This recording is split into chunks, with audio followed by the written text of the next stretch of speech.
to be here, to be a part of what you are doing in this world. And Lord, I pray tonight, Lord, that you would be giving wisdom to the mayor and to this council and to everyone who comes alongside and speaks into this meeting. Lord, we pray that you would be present here. Lord, that you would be helping each person to listen to you and to each other. We ask that you would be bringing unity, a greater sense of vision and purpose for this city. Lord, we are grateful for Hamilton, for its beauty, for the wonderful place that you have placed us in with escarpment and waterfalls and trees and lakes. Thank you for historic neighborhoods and new developments. We thank you for what you are doing here. Lord, we ask that you continue to raise up people that would work together. Lord, that would be looking at the various parts of the city. Lord, that would be considering how to make it great and vital in this place. We ask that tonight people would be able to have great discernment, Lord, as difficult decisions are made. And Lord, we also pray, Lord, that there would be just a sense of passion for this place. We pray this in Jesus' name. Amen. Well, thank you. Members of the public are advised that our meetings are webcast live by the City of Hamilton and temporarily archived on the city's website. Other individuals in the meeting may also be audibly and or visually recording the meeting. So, Madam Clerk, are there any changes to the agenda?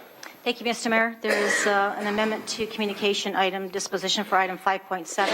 Instead of referring the item to the GM of Public Works, we're asking that it be forwarded to the GM of Planning and Economic Development for a report to the Planning Committee. There are two added communications, 5.9 from the Lakewood Beach Community Council respecting the Lobbyist Registry bylaw. Recommendation to be received, and we'll refer the discussion to item 22 of the General Issues Committee Report 14-018. 5.10 from the Recycling Council of Ontario respecting the Waste Reduction Week to be received. Respecting motion 7.2, Councillor Marula has amended the wording of this motion and is before members of council this evening. There are three added notices of motions. 8.2 from Councillor Duval regarding the installation of a three-way stop control at the intersection of DiCenzo Drive and Aquasanta Crescent. 8.3 from Councillor Marula, nomination for induction into the Hamilton Sports Hall of Fame of Mr. Paul Weiler. 8.4, Councillor Johnson regarding a traffic study on Highway 56 from Rima Road south to Cemetery Road. Members of council, can I have a motion, please, to approve the agenda? Thank you, Councillor Pearson. Councillor Johnson, all in favor? Carried. Thank you. Members of council, any declarations of interest? And seeing none, I'm sorry, Councillor Powers. Based on solicitor-client privilege, Public Works Report 14-010, information items F2 and 3 and H2. I have a conflict. All right, and so noted. And members of council, it gives me great pleasure now to recognize both the junior varsity and senior varsity Hamilton Hurricanes football teams as the Ontario Football Conference champions. The Hamilton Football Association provides the opportunity to shape and lead minor football, not only in our region, but throughout the country. The model the Hamilton Football Association follows is called Play Like the Pros, and this model implements a program designed to help participants to learn and improve their football skills. The youth division is led by Joe Sardo, and the varsity division led by Rob Underhill. The president of the Hamilton Football Association is Brent Howless, and the coaches of the championship Hamilton Hurricanes football teams are junior varsity Bert McCallum and senior varsity Rob Underhill.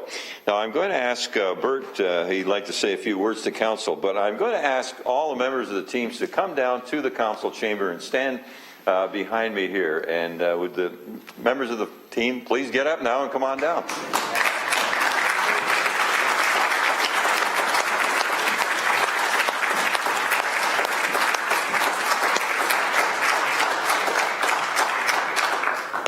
Come on right over here, guys. Do your best to fill around the council chamber. It's great to have you here. We've had other great football teams too, including the Vanier Cup Marauders, and keep coming right across.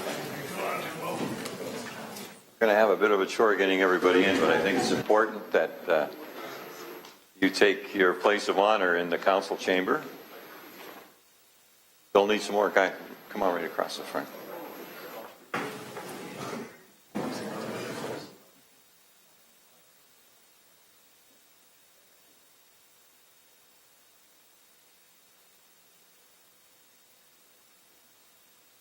So, welcome all. And Coach, would you like to address our council? Sure. Mr. Mayor, thank you very much. Councillors, we appreciate the invitation to come down today. The Hamilton football scene has changed quite dramatically in the last year with a lot of effort on a lot of volunteers' part. The HFA now has a fantastic program. We are now the first and only certified safe contact program in the country, certified by Football Canada. We're very proud of the effort that the volunteers are putting in, and we're very proud about the effort that our team has put in, both at the JV level, at the senior level this year. To the city championships, the provincial championships that we both won are a testament to the effort of the volunteers, the players, and the coaches, of which on those two teams there was about 120 players, over 25 coaches, and I can't tell you how many volunteers because we can't count them all. There are so many. So we appreciate it, each and every one of them. We appreciate the effort that we get from the city council and City Hall, as well as from the people that support us in Hamilton. And we appreciate, once again, the invitation. On behalf of Coach Underhill, who can't be here, the senior varsity head coach, who's now with the McMaster Marauders and getting ready for their season, a number of other players and coaches who are all out with their high school teams, and Brent Howlett, who's our president. We'd like to thank you again for the opportunity. When we look out and I see a couple of the counselors who we've coached personally their kids during our programs time when they were coming through, we know that building strong character is what it's all about for us. So we appreciate again the opportunity to come down and talk to you guys. Congratulations.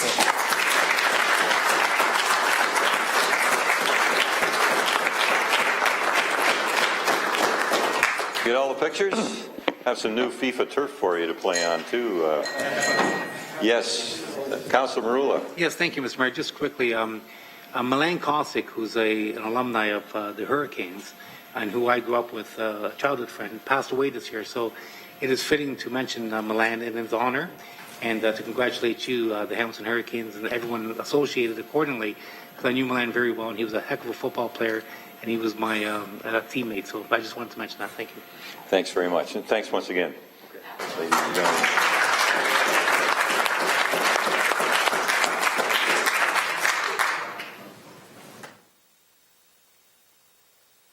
And speaking of football, we were all saddened to hear the loss of Paul Weiler, Pigskin Pete, and there will be some reference made later on to that. It's such a remarkable story. He actually took the mantle from Vince Wirtz, who had started it. Well, he didn't really start it. Vince's father started it in the 20s at the hockey games. He used to jump on the ice at the old Barton Street barn and do this. And in those days, they said, whiskey wee wee osky wow. It sort of evolved through the years. But then Vince Wirtz was Pigskin Pete. And I remember we were on a cruise on a Norwegian ship somewhere in the Caribbean. And much to the amazement of all the other people from around the world who were in the dining room, I got Vince to stand up and give an Oski wee wee, and they were trying to figure out what language we were speaking. But Paul, and I knew Paul in our DeFasco days, certainly is deserving of our thoughts, a great part of our city. So we will talk about that a bit later on. Now, members of council, may I have a motion, please, to approve the minutes of the August 15th meeting as presented? Councillor Johnson, Pearson, all in favor? Thank you. Communication items now, members of council. We can do 5.1 to 5.5 as a group, unless anyone wishes to raise any of those. We'll move those 5. Councillor Pearson, Councillor Powers, all in favor? That's carried. Now, starting with the correspondence from the chair of the Rotary Creekside Parquet. Move the recommendation. Councillor Powers, Councillor Pearson, all in favor? Carried. Thank you. Correspondence from residents of Mentino Crescent respecting the installation of sidewalks. Who would like to move that? Councillor Duvall? Yeah, Mr. Mayor, thank you. I think it should be sent to the general manager of the planning committee because it's new construction. That's the recommendation. Okay, yes. Great. And seconded, Whitehead, all in favor? Carried. Thank you. Correspondence from Megan Duvall respecting transit on the mountain. Yes, go ahead, Councillor Whitehead. Thank you, Mr. Chair. It's great to see our youth get involved, and I know I expressed in the past a number of complaints in regards to the transit system on the mountain, and this just helps the people in the downtown understand the stark contrast between the transit in the lower city and the challenges we're having on the mountain. She spells it out very clearly, Megan Duvall. She lists them from 1 through 4, and she talks about the length of time for a Mohawk student who might have a part-time job and the length of time it takes and whatever options that are available to her, from some cases an hour and a half to drive what would take maybe 15-minute drive, 10-minute drive by car. So clearly she has identified some of the weak spots in our public transit system on the mountain. I thank her for that, and I support the recommendation to move this forward to the Public Works Committee for a response. And Councillor Jackson? And similarly, Mr. Mayor, this young lady has written us before on other issues involving local government. And just to General Manager Davis, for the official minutes tonight, I believe that Megan's letter should be noted for the official records. But I believe, Jerry, if you were to check with Director Hall and his assistant Ray Kersey, I believe already over the last couple of weeks, a lot of research has gone in. And Jerry, you might already see a formal response, but just ensure that Megan has received it, and to encourage her and fellow students that we're trying to fill in the gaps, Mr. Mayor, when it comes to public transit, particularly on the mountain and from the college down to the waterfront. Thanks, Mr. Mayor. Thank you. So on the motion, all in favor? And then correspondence from Viv Saunders, Anna Roberts, and Nancy Blakely, Lakewood Beach Community Council, respecting the Lobbyist Registry. The recommendation is that we receive that and refer to the discussion portion of the GIC report respecting that. Councillor Pearson-Ferguson, all in favor?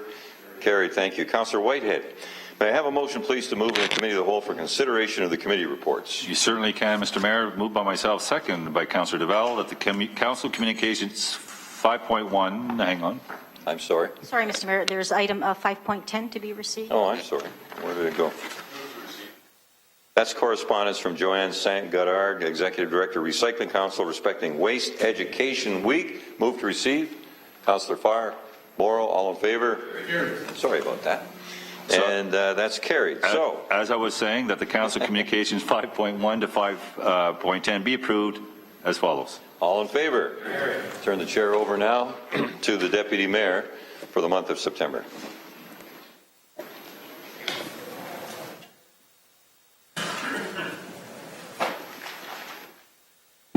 Thank you, Mr. Mayor. Good evening, everyone. Public Works Committee presents report 14-010 and respectfully recommends item number 1, item number 2, item number 3, item number 4, item number 5, item number 6, item number 7, item number 8, item number 9, item number 10, item number 11,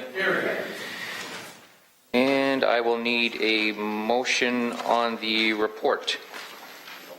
Public Works, yep. Who has the Public Works one? Councillor Whitehead.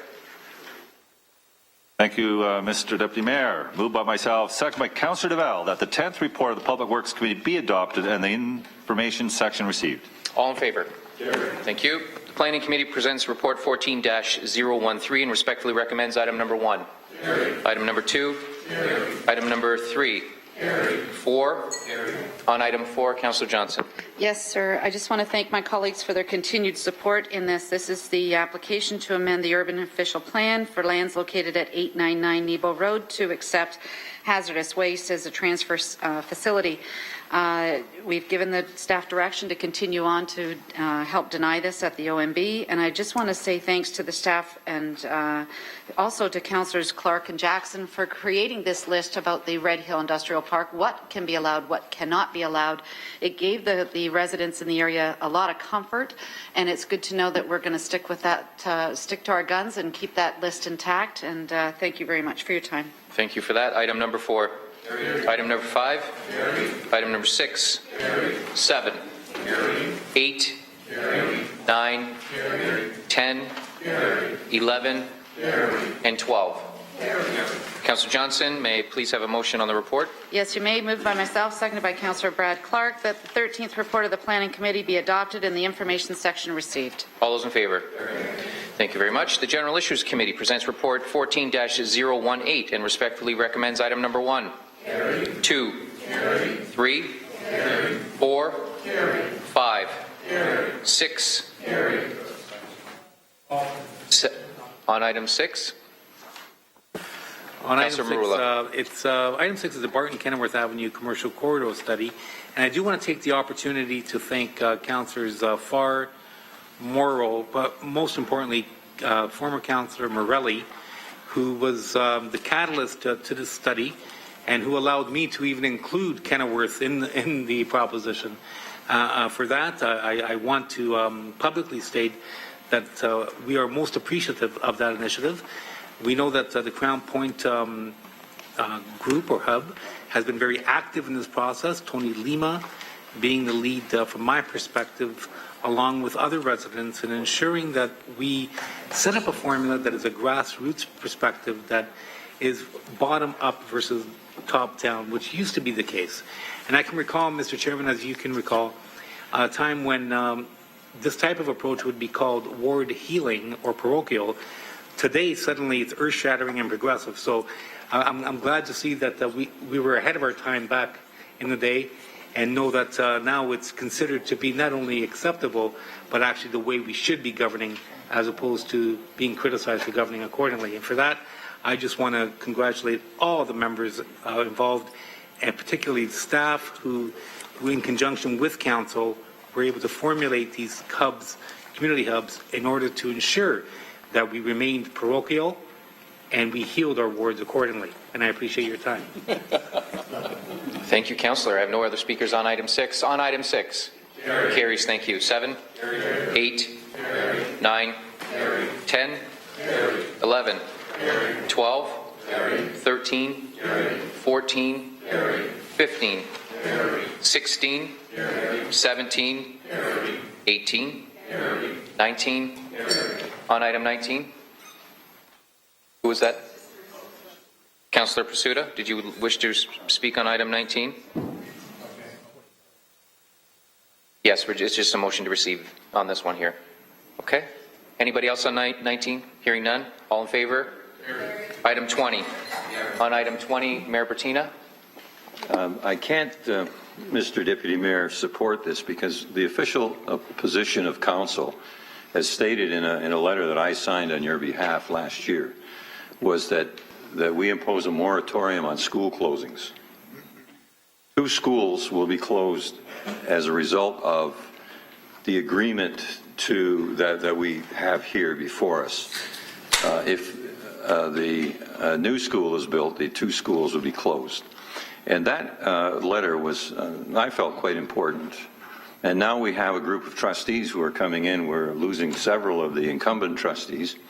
And it seems as though they are also on board in terms of school closing moratoriums.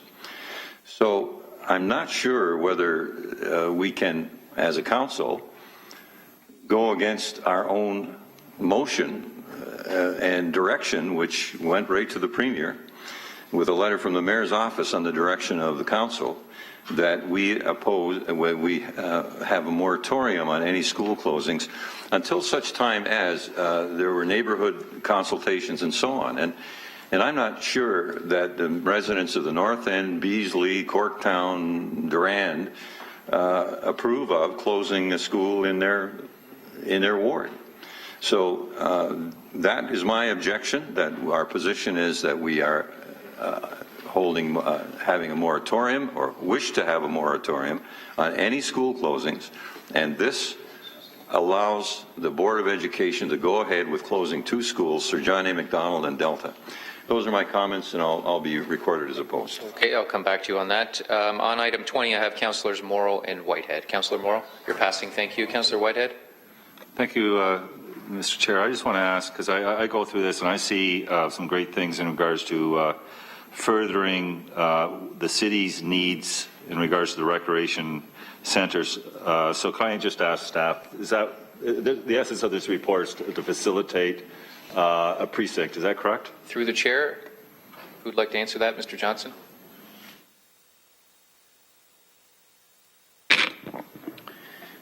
Through the chair, that's correct. From a city perspective, this will advance the indoor recreation as well as the outdoor recreation in terms of the park that will be created on the former Dom Glass site, as well as the Bernie Morelli Center, which provides recreation amenities for the whole community with some specific recreational amenities for older adults. And is that through the direction of this council? Through the chair, yes, you directed staff to go away and develop a precinct master plan. And in fact, what's before you is very closely resembles some of the work that we've been doing with the community. Of course, there have been a few changes along the way, but we've managed to have most of the elements we wanted in the precinct within this. Thank you. Those are my questions. Thank you. Councillor Clark. I just wanted to thank Councillor Morrow, and Rula, and the staff at the school board to actually come together and actually work out the details of this in the manner that we have so that it actually assists the city with the Pan Am Games in terms of our parking issues. It assists the city in moving our community center so that it's directly beside the pool as opposed to behind the pool, which we all thought was, from an urban planning standpoint, the best location, but we couldn't have done that if we didn't have the cooperation of the school board. So I was actually very pleased in terms of where we are on this particular project. Yes, we did pass a motion on school moratoriums. We requested the moratorium of the province. We didn't impose it. And the province ignored that, and so we still have to continue to do business here in the city, as does the school board. So until the province does something different, we're bound by their rules, just as the school board is. So I think this is really the best of all things, bearing in mind that what we all wanted here when we started this was to ensure that Bernie Morelli's legacy was maintained on this property, on this site, and this is exactly what we've done here. So I'm very pleased with the outcome, given there was a lot of consternation, Councillor Moore, at the beginning, thinking where things were going, and we were able to clear it up and make sure that everyone understood we weren't changing our original direction, but we were sitting down with the mindset of working together on the land itself and sorting out where pieces could go, and it worked out very well. So thank you, Councillor Moore. Thank you, Councillor Clark, and I have Councillor Jackson next on my list. Mr. Deputy Mayor, through to Paul Johnson. Paul, as you know, for me, the A part of this, that the City of Hamilton design, build the Bernie Morelli Centre and related amenities, including park and green space, according to the building mass drawing attached. Paul, if this is approved tonight, I want to know timetable. How soon can we get some shovels in the ground to build the Bernie Morelli Community Senior Centre? Rough time frame. Mr. Deputy Mayor, please, through to Paul. Through the Deputy Mayor to the Councillor, the time frame in the short term is that this concept will be brought forward to the Board of Trustees meeting at the end of this month. Assuming that it is agreed to there, our time frame is that construction will be completed sometime in the summer of 2017. Demolition will start early in this fall, and then after the Pan Am Games, we will be shovels in the ground and working towards building this project. So, Paul, demolition this fall after tonight, and if approved by the HW DSB trustees, and because of Pan Am next year, obviously we'll put everything on hold, and then after Pan Am we will begin construction that hopefully will be completed by 2017. Mr. Deputy Mayor, through to Paul. Through the Deputy Mayor, that's correct, 2017. And Paul, regardless of the HWDSB's time frame and the additional time they may need from the minister, Bernie Morelli's Centre, to honor his legacy, and I know family are watching tonight, will move forward regardless. Mr. Deputy Mayor, through to Paul. Through the Deputy Mayor, our construction projects will be separate. We hope to design and do some demolition together, but our construction would be separate, so we'll be constructing our own facility. I am so encouraged. My comfort level has been raised. I was one of the ones that had consternation over the last several months, and I want to thank Councillor Morrow. Him and I had many a chat, and this was my main focus, the A part, in Bernie's honor and legacy. So thank you very much. I'm strongly supportive of this tonight. Thanks, Mr. Deputy Mayor. Thank you, Councillor. I have no further speakers. I'm going to ask for, on item 20, I had a request, Mayor Pertina, for a second time. Sorry, go ahead. Yeah, thanks, Mr. Deputy Mayor. Our Bernie Morelli Centre is a set piece. It's ready to go no matter what the circumstances are. There could be, changes in how it's set on the site, but this is not about that center, which we all totally unanimously supported on a very emotional night in this council chamber.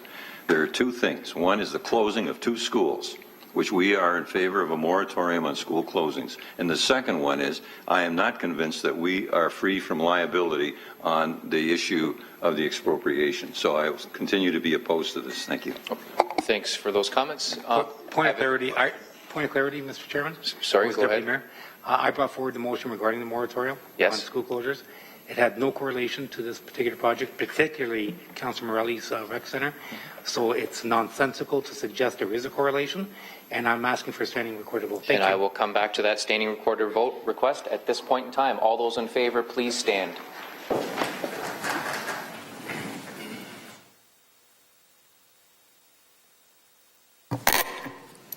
Deputy Mayor Collins, Councillors Whitehead, Duval, Jackson, Marula, Morrow, Farr, McCaddy, Clark, Pearson, Johnson, Ferguson, Powers, Pasuda, Partridge. Those opposed, please stand. Mayor Bertina. Okay. Thank you. That carries on item number 21.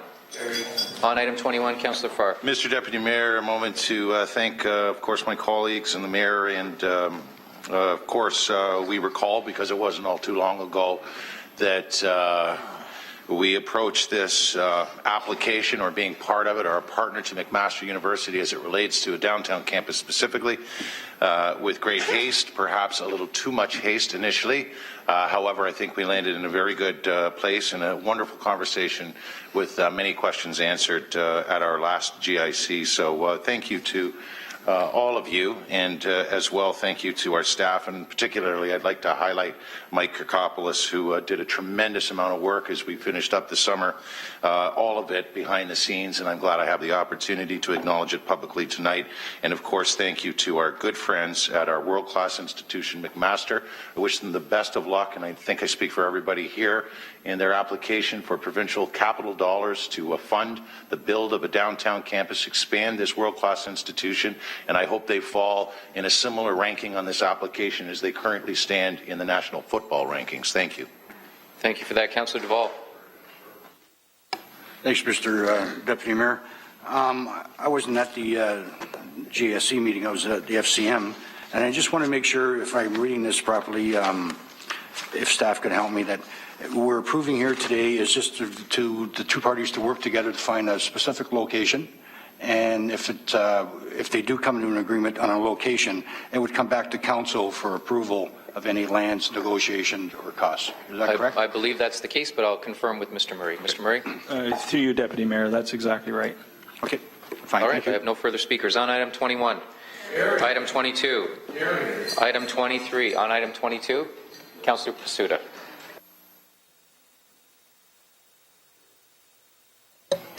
Thank you, Deputy Mayor Collins. I recall the day we dealt with this, the General Issues Committee, the Lobbyist Registry. There was lots of questions of staff and legal. Mr. Murray, how this would be dealt with and handled. We talked about a blackout period.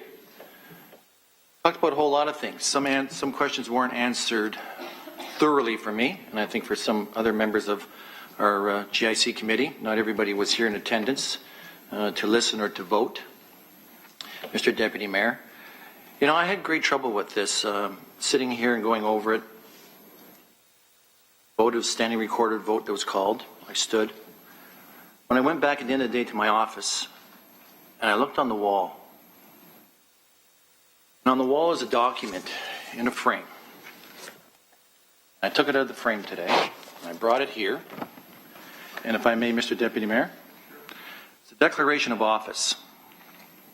And it says, I, Robert Pasuda, having been elected to the office of councillor in the municipality of the city of Hamilton, do solemnly promise and declare that, 1, I will truly, faithfully, and impartially exercise this office to the best of my knowledge and ability. 2, I have not received and will not receive any payment or reward or promise thereof for the exercise of this office in a biased, corrupt, or in any other improper manner. 3, I will disclose any pecuniary interest, direct or indirect, in accordance with the Municipal Conflict of Interest Act. 4, I'll be faithful and bear true allegiance to Her Majesty the Queen Elizabeth II. And I do make this solemn promise and declaration consciously believing it will be true and knowing that in the same force and effect as if made under oath. Declared before me, City of Hamilton, December 1st, 2010. So, Mr. Deputy Mayor, when I looked at this and I went back and I thought, why are we going down this path? I come from a business, one of the most respected businesses, agriculture. Tried to make right decisions.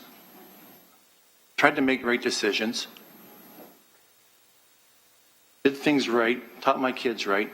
I come here, and for some reason it seems when you become a politician, and I don't care what city it's in, all of a sudden you're not truthful, and for some people's eyes you're corrupt. And I'm not one of those. And I'm looking at my colleagues, and I don't believe any of my other colleagues around this table are of that. It's just surprising how this turn of events went, and I know there's some councillors were on the committee, and we had the committee in place, and they did a lot of hard work on it. But we will be the third community, third city to go ahead with this, of all the other cities and municipalities in Ontario.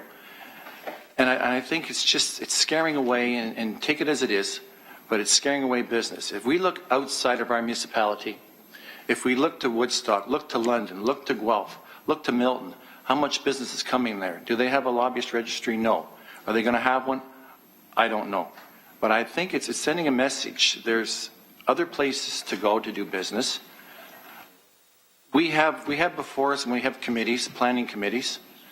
Staff do a report. This report comes before us. There's a presentation on the report. There's public delegations. Staff make a recommendation. We, on a planning committee, we discuss it. We make a decision. We move forward on it. If the decision's wrong, it goes to the MB. For me, nobody can lobby me. Nobody can change my mind based on the fact that I'm going to do my job. I'm going to read the information before me, and I make my decision. Yeah, people want to talk to you. It's not a problem. People like to talk to you. It's good to hear some of their visions and what they're reaching for. But as far as I'm concerned, I do my job. I swore to this oath, and I'm going to stick by it. And I'll be voting against this tonight. Thank you, Mr. Deputy Mayor Collins. All right, thank you, Councillor Pursuto. I have Councillor McCaddy and then Mayor Bertina, followed by Councillors Marula and Whitehead. Councillor McCaddy. Thanks very much, Mr. Deputy Mayor. And the work on the Lobbyist Registry was 2 terms of City Council took up this task. The Accountability and Transparency Subcommittee met last term of council and this term of council and worked on this issue extensively. And it's important to note the number of citizens also worked on this initiative, and they appeared before us in the latter part of the budget process and encourage us to move ahead based on all the work they had done as citizens on this on the Accountability and Transparency Task Force. And there was an awful lot of work done. I had the opportunity to sit on that committee in the first term, 2 terms of council before, and a number of other councillors this time around. The onus of the Lobbyist Registry is on the lobbyist. It's not on the city councillor.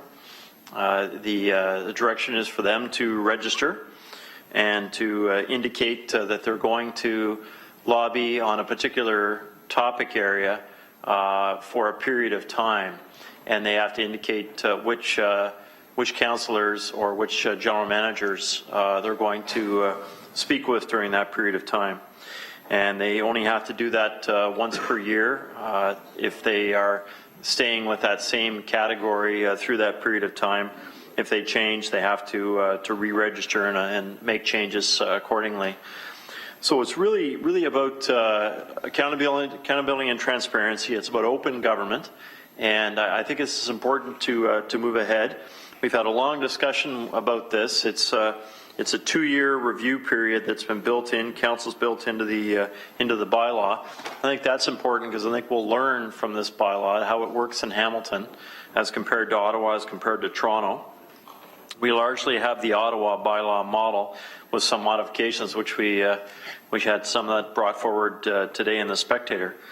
So I think it's important we put it in place, get our experience with the Lobbyist Registry to see how it goes. Changes were made, staff recommendations council adopted to allow situations where there's a period of time where sensitive negotiations are going on to perhaps bring a new company to Hamilton, things that could go awry if it's publicized, and there's something built into the bylaw to address that. So I'm comfortable that there's going to be no negative effects on business in Hamilton. We've got a strong business culture here in our city. It was once again identified as the best place to invest in Ontario, second time in a row, and our Economic Development Department was recognized recently as well. So I just want to thank all the people that worked on this bylaw for the last almost 8 years. I know Councillor Partridge in particular did an awful lot of work on this, and I was going to ask her to second last time, and I blew it on that and didn't ask her to do so, but I wanted to recognize her work in particular. She has constituents that worked on the committee as well, and a great deal of work has gone into this. Thanks very much. Thank you, Councillor. I have Mayor Bettina next. The public can decide the integrity of our council and councillors in every election. This is a matter of integrity. I think Councillor Pasuta said it very well. I'm not going to repeat all those points. We also have to remember that everybody is a lobbyist. McMaster University is a lobbyist. All the social agencies, they're all lobbyists. The guy on my street who's complaining about something, he's a lobbyist. So what I say on the telephone, well, sorry, can you register with the lobby registry and then I'll be able to talk to you? No. For $100,000, I can think of many opportunities to put that money to good use rather than this. So for the reasons that Councillor Pasuta so well stated, I'm going to be opposed to this. Thank you. I have Councillor Marula next. Councillor? Mr. Deputy Mayor, I'm not going to disagree with anything that anyone has said, except that I think that although we recognize that the integrity of this institution is as sound as any institution, the issue becomes that this particular type of initiative protects really ourselves from those types of individuals or initiatives that target us. So in essence, I see this more as an insurance to ensure there's a process in place to protect ourselves from those types of individuals and nefarious actions. In no way does this suggest that anything awry is occurring. What this policy suggests is that the public has a right to pursue openness and transparency, and that it's built in from a policy perspective to basically confirm what we already know, and that is that everything is kosher. So from my perspective, at present, that doesn't exist. So that's what leads to the rumors, and that's what leads to all of the nonsense that we're subjected to. Provide them with an opportunity to formally apply, and that eliminates that nonsense. So we're doing a disservice to ourselves and the public, by extension, by not creating some sort of process. And because of that, I've always been in support not only of this, but the Integrity Commissioner. And let's face it, that obviously we have to iron out a lot of wrinkles, particularly surrounding an Integrity Commissioner that doesn't know about deadlines. But having said that, once we do, and it's a work in progress, once we do, and it's a relatively new type of environment throughout Ontario, throughout Canada, throughout North America, even throughout the Democratic Hemisphere. But we have to be ahead of this, because ultimately it's in our best interest, but more importantly, it's in the best interest of the people that we represent. And for that reason, I strongly support it, and I thank you very much. Thank you. Councillor Whitehead. Thank you, Mr. Deputy Mayor. I want to just ask, again, for clarification. I asked a question in committee, and I was told by our legal, so I'm going to ask the question again. This is not a pilot program, is that correct? Pilot program. Janice? Through the Deputy Mayor, no, it's not a pilot program. It's a bylaw that would be reviewed at the end of 2 years, though, based on the provision. And in that review, the purpose of the review, if in fact one of the options could be out of that review that this program is ended as a result of determination of that review? If that review is negative and they say we're not getting value, there's a possibility to end that program in 2 years. Is that correct? Correct. Okay, those are the questions I have. I talked to Councillor Basuda earlier today, and I guess if you feel like you put yourself forward with the utmost integrity, and there's a group out there that feel that they have to bubble wrap council and every costly vehicle to do that. And I sat on the Transparency Committee from day one, so I'm going to ask those viewers are watching. We're spent, how much money to date? Maybe I should need to ask that question first. On the Integrity Commissioner, how much money have we spent to date since the inception of the Integrity Commissioner? Garrick? Through you, Mr. Deputy Mayor, we could obtain that information and forward it on to council, having that information readily available today. It's not part of the motion, but... That's fine, but I think this lobby registry is supposed to be combined. If I correct me if I'm wrong through staff, I thought that this was going to be a combined responsibility. Is that not correct, what's being proposed? On the model? Yes, the model proposed would have a combined Integrity Commissioner, Lobbyist Registrar. So I'm trying to lead to the fact that there's a cost and have people determine that we've got value. Are we spending these dollars and we spending them wisely, or is there better places we can spend the dollars? The second piece on the lobby registry is, if you look at the mechanics of the lobby registry, I mean, the United States is created for Congress and they created for the Senate. It's lobby bill, huge dollars, they got the huge gun lobby, et cetera, et cetera, et cetera. Has it slowed down the decision-making process at all? What are the mechanics? Has the mechanics done anything to change what is taking place? The answer is no. When you look at Ontario, at the only two municipalities that currently have in place, one is a federal capital of Canada, which obviously we know when you're dealing with federal government, you're going to have a lot of lobbyists naturally in those communities. And you certainly know that Toronto is the capital of the province. And you will have a lot of lobbyists lobbying the provincial government there. We're a mid-sized community. We're 500,000 people. We have limited resources and limited revenue. And we could bleed out and bleed out and bleed out and bleed out. And then the question people ask is, what's the value? So let's just look at the mechanics of the lobby registry. We'll know that somebody met with the councillor. We'll know when and what it was about. Okay. What does that change? You know. But what's it changed? You know. So I asked I actually had a meeting this morning, and I've had 22 meetings this year. I had quite a few after we started the lobby registry discussion. And I asked the question of many of my residents,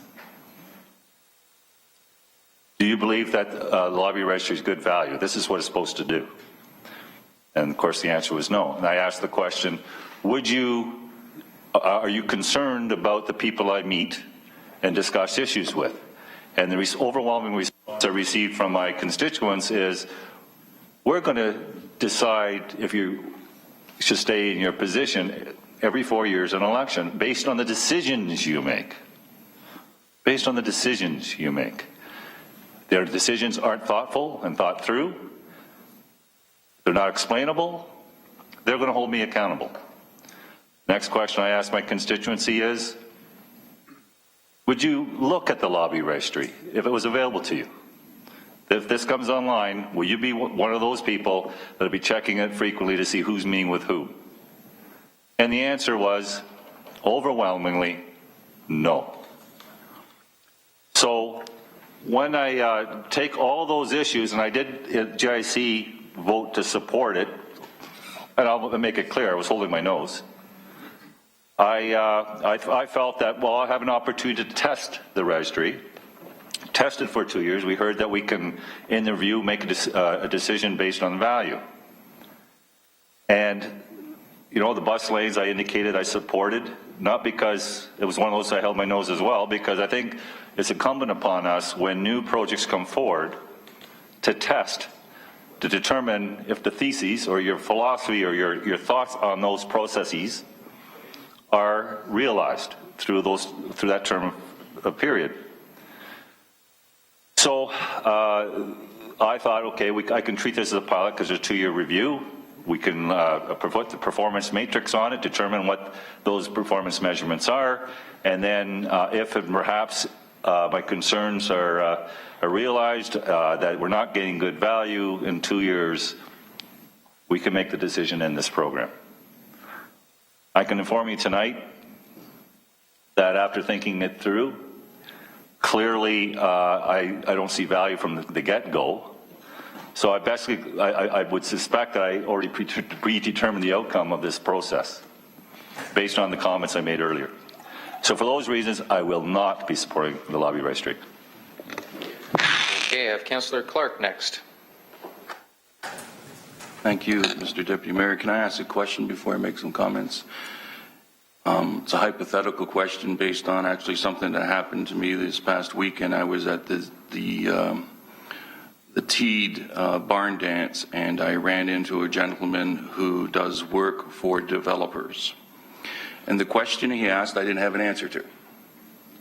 So he's hired by developers to come forward and present a case to us based on either planning or based on engineering or based on hydrogeology. Does he have to register as a lobbyist?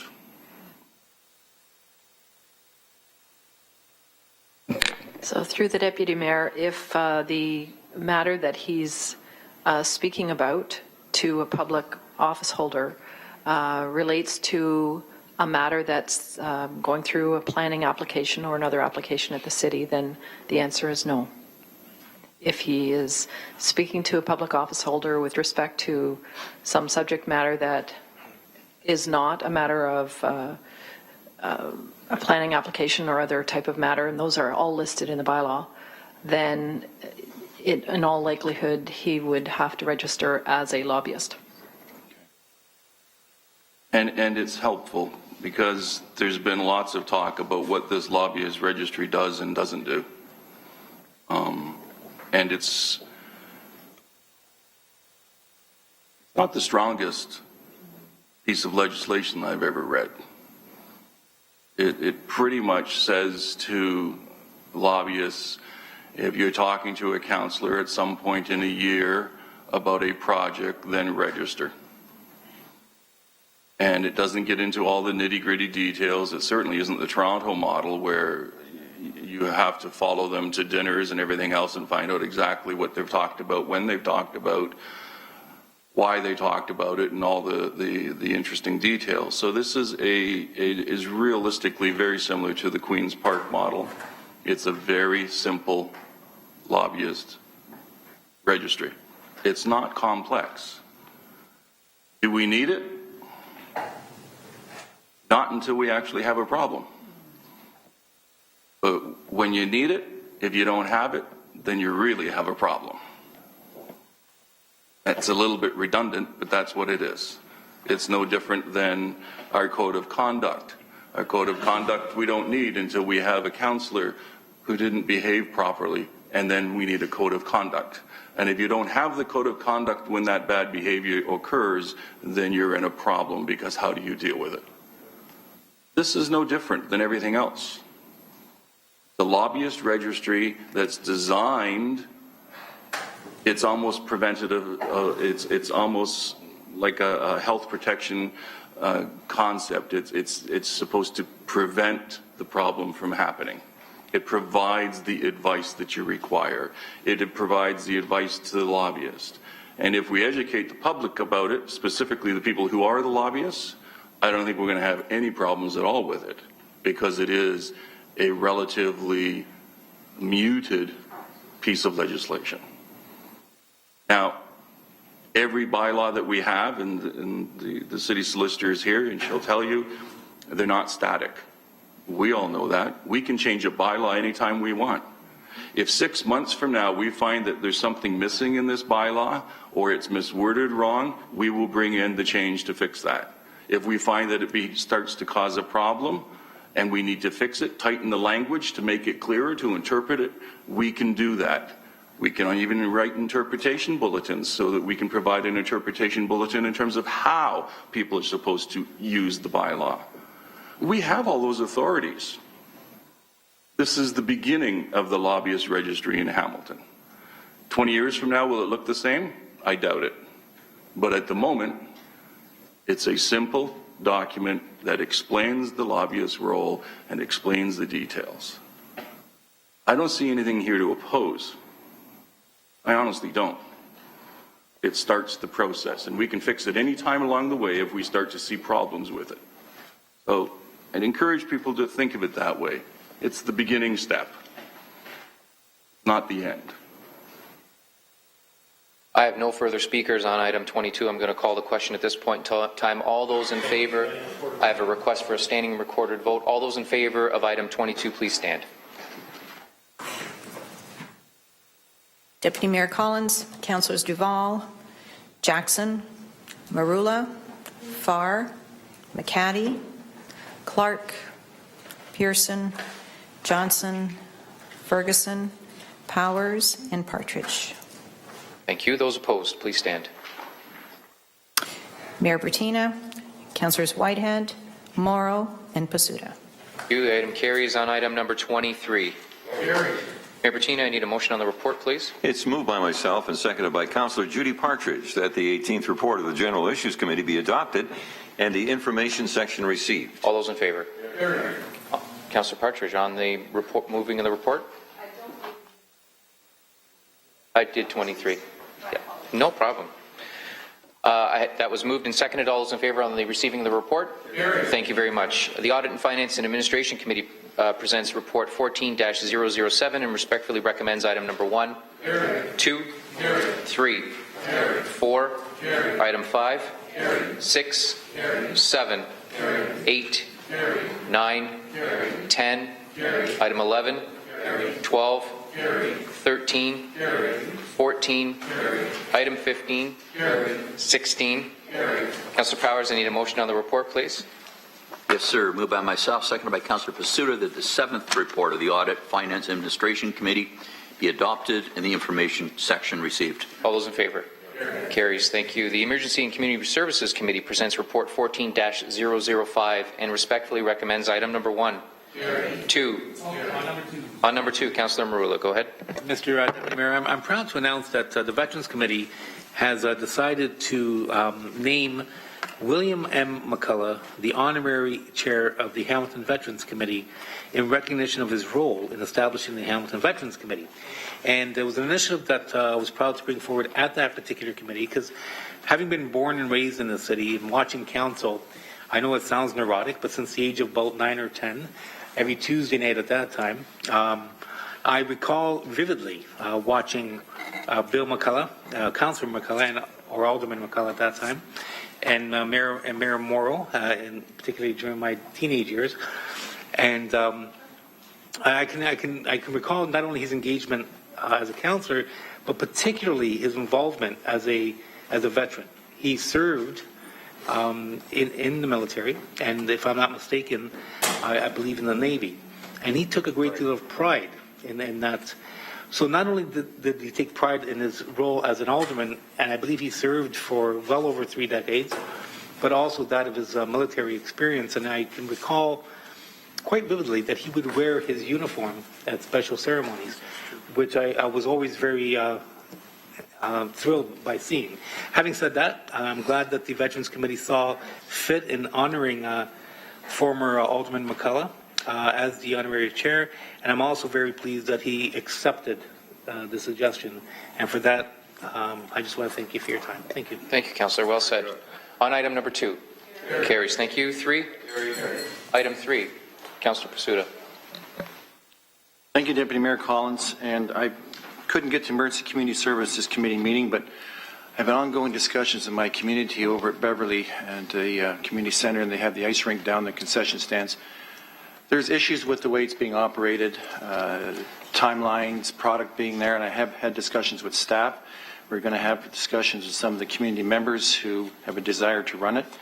They did come to the session the city put on, and they had no interest in putting a bid towards operating it as a community. It's an ongoing problem. In fact, this week I got quite an email from one of the residents out there that the concession stand there was not open.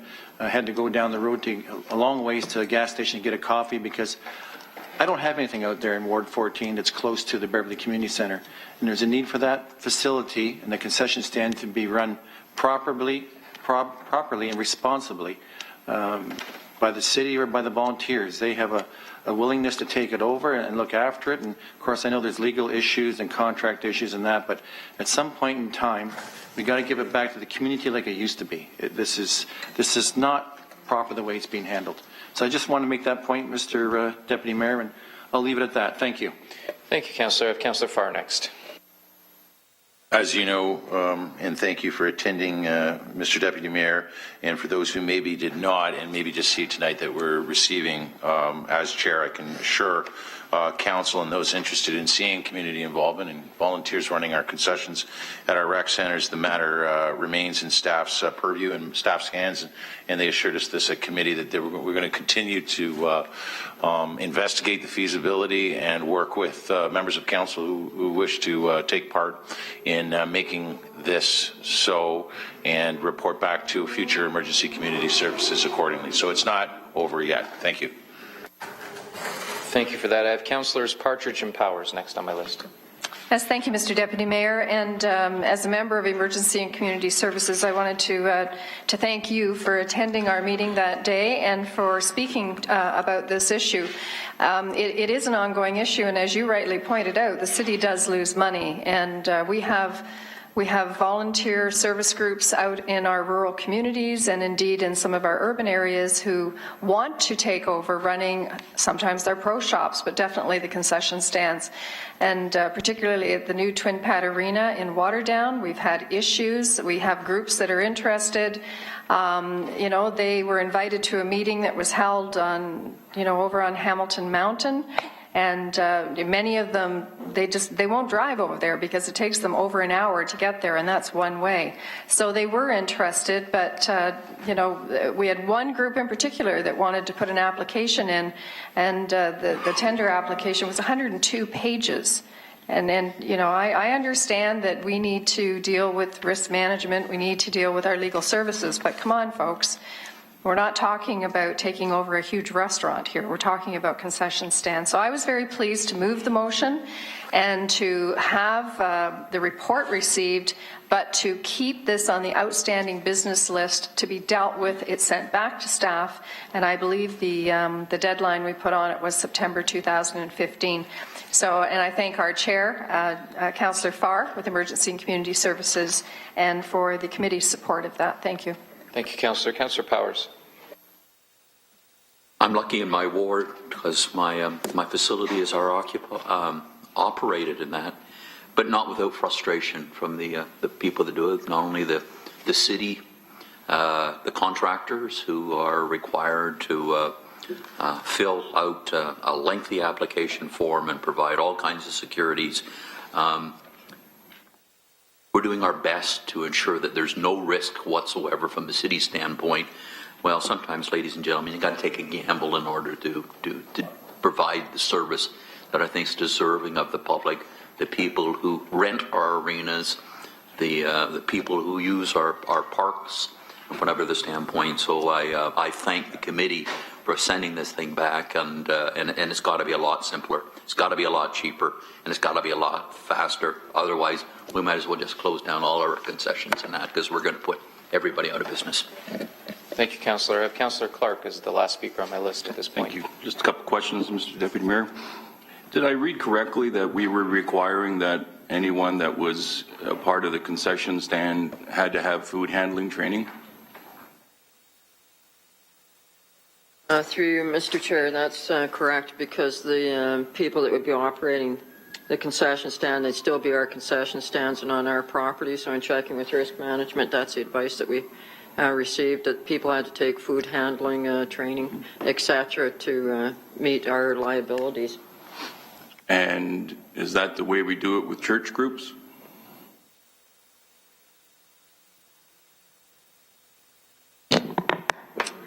Director Richardson. Through you, Mr. Deputy Mayor. And I don't have the details of our bylaw that requires food handler certification and exactly which groups it applies to. It does require food handler certification for certain types of premises, for somebody to be on staff at all times, but I'm not sure. I don't remember exactly which groups we've delineated under that. I'm sorry, I could look it up and get back to you. Requires one person to have food handling training to be on site. And yet, with the concessions, we've written an RFP process where everybody has to have it. There's one problem. The next thing I noticed is that on the RFP, they had to do everything that the city was doing basically in that concession. Did we think to ask them what their concepts were in terms of what they wanted to provide? Perhaps they wanted a poutine stand, or tacos in a bag, or whatever is the most popular at the time. We didn't give them that flexibility. We said they had to do everything the same way as the city.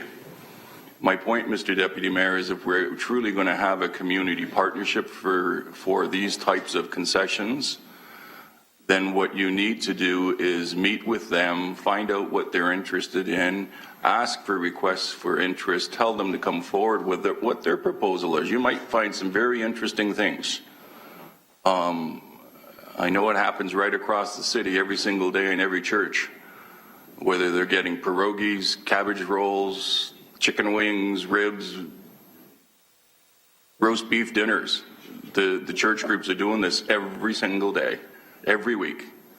And we don't have these huge impediments to doing that. So with a concession stand, it just seemed rather odd that we put so many hurdles up. It was almost like it was designed to fail. So if we can look at it next time and try to create it slightly more flexible so that the local community groups, I was at the Peach Festival and the Steelers were there and they were selling popcorn. They had this old-fashioned popcorn making machine. Maybe that's something that is popular with their group. I don't know, but if we say you got to do exactly what the city did, then we're closing the door on any potential. So I think we have to open that door a little bit wider and be more flexible to each community interest. The diversity across our city is huge. Let's see what they want to do and work with them as opposed to trying to impede them. Thank you, Councillor. I have Councillor Johnson and then followed by Councillor Jackson. Thank you. And I read it in the report, and I just wanted to clarify. It's to come back on September 2015. Is that what I heard? My concern, if that's true, is that have we just now cut the season off? Because if this was going to happen, shouldn't it happen before the arenas get up and operating? So my concern is September 2015 is cutting it short. So should we be bumping that outstanding business list? Should we be bumping it up to, say, June, July? And that way, the contractors that are there now, the community groups that are there now, they can plan accordingly. Because my understanding is most of these concession booths are in indoor facilities, so that means they start up and running, end of October? So I'm thinking September 2015 is just a little bit too short. So I would recommend that we bump it up to the beginning of the summer, please. I can come back to you for a revised motion in terms of direction. If you can just prepare your motion, I'll come back to you. And I have Councillor Jackson and then Councillor Partridge for a second time. So, Mr. Deputy Mayor, I want to thank you because you began the discussion through, I think, the last year or two through the budget process and the consultants' review that said this might be an opportunity to have a win-win, have the volunteer associations, mostly in our urban wards, and the likes of the Optimists, Rotarians, Lions Club, maybe more in the suburban rural areas, to operate these concession stands. So the idea is noble, and plus saving taxpayers some money each year. Now, I just want to add a different twist, though, and a little different perspective. I raised that committee. Mr. Deputy Mayor, through to General Manager Priel, I understand and we provide so little employment for students and opportunities in the Corporation of the City of Hamilton. We used to provide in the past hundreds of opportunities, summer jobs for summer students.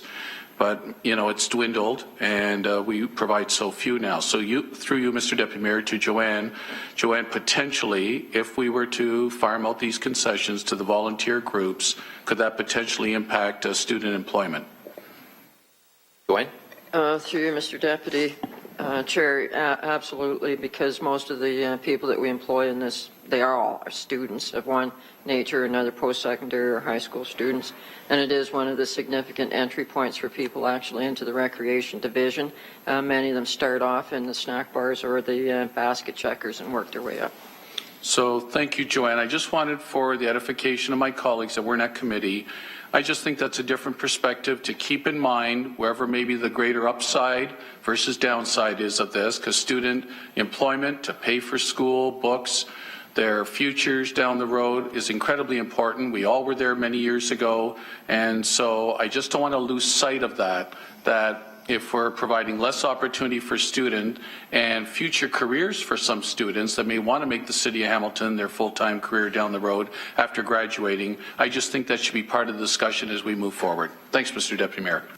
Thank you, Councillor Partridge, for a second time, and then Councillor Johnson, come back to you. Yes, just very quickly. Thank you, Mr. Deputy Mayor. So I want to answer 2 points. I want to thank Councillor Jackson for raising the issue about the student employment, because certainly we've experienced it locally, where we used to have Flamborough students who were employed and engaged in the arenas, and they're no longer. We're now getting students that are hired that are coming from all across Hamilton. So our own local students are missing out. And the other thing is there are student hours that need to be given in many of the community groups across the rural areas and the urban areas. They do have students that they provide jobs for, that they a way of earning their community hours. For Councillor Johnson, and I certainly would be happy to second that motion if she wanted to bring it forward. The reason I picked September, staff had actually said they would try. They felt comfortable that they could bring the report back in May or June at the latest. But we decided to say September because we don't know what other issues may come up and other barriers, especially when we're involving legal department and risk management.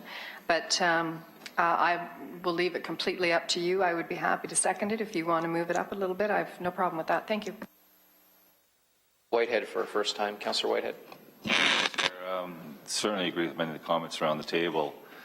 Gilkson and Gorley Park have snack shacks, and they provide potato chips and whatever else, mostly bagged food and so forth. Volunteers work it every day, whether it's the baseball program at Gorley or it's the soccer program at Gilkson. In fact, I just went to a movie night. I know that Councillor McCaddy was at the Super Saturday. Snack shop was open, and my daughter is one of those ones volunteering in the snack shack and providing a service to the greater community and getting her community hours. And it's beyond me why we can't make it easier to transfer that kind of initiative and program into our recreational facilities. So I clearly believe that, and I think Councillor Clark indicated it, that it's pretty rigid. It's not streamlined, and it really doesn't contemplate a different and new model. I understand as a city we have to ensure that we're not exposed to liability. I appreciate those concerns. But certainly we shouldn't, and this is the biggest complaint even on tenders, whatever we do, that we make it so problematic and so challenging and so difficult that it precludes many good community organizations to participate. So I hope to see a rethink about how we approach this particular process, and I certainly agree that we need to move the date up. Thank you. Thank you, Councillor. Now I'm going back to Councillor Johnson for an amendment, and of course what we have in front of us is a motion to receive the report, so this is basically the only recommendation and direction that we'll give. Councillor Johnson, Thank do you want to read out Moved what by you have myself. prepared? Sorry? Read out, please, what you have prepared. Thank you. Moved by myself, seconded by Councillor Partridge, that the item 1IB of the Emergency Community Services Committee Report 14-005 be amended by deleting the date of September 2015 and replacing it with the beginning of the second quarter, which is your May. It's been moved and seconded. Are we all clear on that direction? I have you, Councillor Farr. I'll come to you. Any questions on that? Councillor Farr, on the amendment? Because I forget, and as chair, I think it'd be fitting to go to Joanne and just see why. First of all, can we confirm that September 15th was the report back? If so, what was the significance of, I remember we had the conversation and just the details as to whether or not we should have no trouble supporting the amendment before us. Through you to Joanne, please. Joanne, on the amendment? Yeah, through you, Mr. Deputy Mayor, I would agree with the September is too late, actually, if we're going to make any changes for the next season, because we're already into the concessions this year, so definitely September is too late. Without speaking to staff, Councillor, I'm not sure whether, because that's actually the start of the first quarter would be, or second quarter would be April. We're just finishing budget discussions, etc. I think if we had a decision back by the end of June, that would allow us enough time for people to May or June. I just prefer that we get through budget first and allow us a little bit of flexibility there. Councillor Farr. Yes, and I think the wording says at the beginning of the second quarter, so I don't know what months that's more particular. Can we just put in the second quarter instead? That leaves it Would that fairly be better? wide open. Okay, thank you. I have some nodding heads around the I'm table. about that. Councillor Farr, anything else to add? I will when the motion comes before us as amended. Okay, so on the amendment that's been put in front of us, Councillor, it's been moved and seconded. All in favor? On the main motion as amended. Councillor Farr. As Chair, and I really do appreciate your attendance. You added to our conversation. It was a good debate, certainly one that you've championed, Councillor Collins, over many years. I just wanted to make certain we have on the record, since we gave it its due course here at Council tonight, and people are interested in this as with most of what we talk about, I'm sure, but as it relates to those who utilize our facilities, and particularly our rinks, and to all the good volunteers that could most potentially benefit from operating these concessions. And notwithstanding what we're hearing from Councillor Jackson and others on the other side of the argument, just that you know, having worked and met with staff, and you go to an agenda review and you're a chair, I can tell you that they proceeded with council direction on this issue to the letter, and even spoke to the fact that, you know, it is encumbersome. I think they understand it's encumbersome when you're following the policy to the letter, and when you, in this case, had to, you know, declare all of these particular issues that needed to be discussed with these volunteer groups who may have been interested beforehand, but after having to go through all of that, of which staff was required to tell them of, we obviously didn't see a lot of uptake. But I want those who are interested in this subject to know that staff were just carrying out their due diligence and following council's direction, and again reiterate that we didn't resolve the issue, we tabled it, and I have every faith that we'll find some common ground, and appreciate that you know, we can't, if we can find a way not to be too restrictive, let's find a way in this case. And I'll conclude with this. In the 80s, Mr. Deputy Mayor, I was a soupy, and we used to take 40 kids alone as soupies on a bus. If you were smart, you had them all hold on to a rope, and you'd get lucky in the inner city and get enough money to get them on the bus, and you would tour the back of McDonald's, and you would walk 40 kids, half of them you didn't know as well as you did at the end of the summer, past deep fryers in action.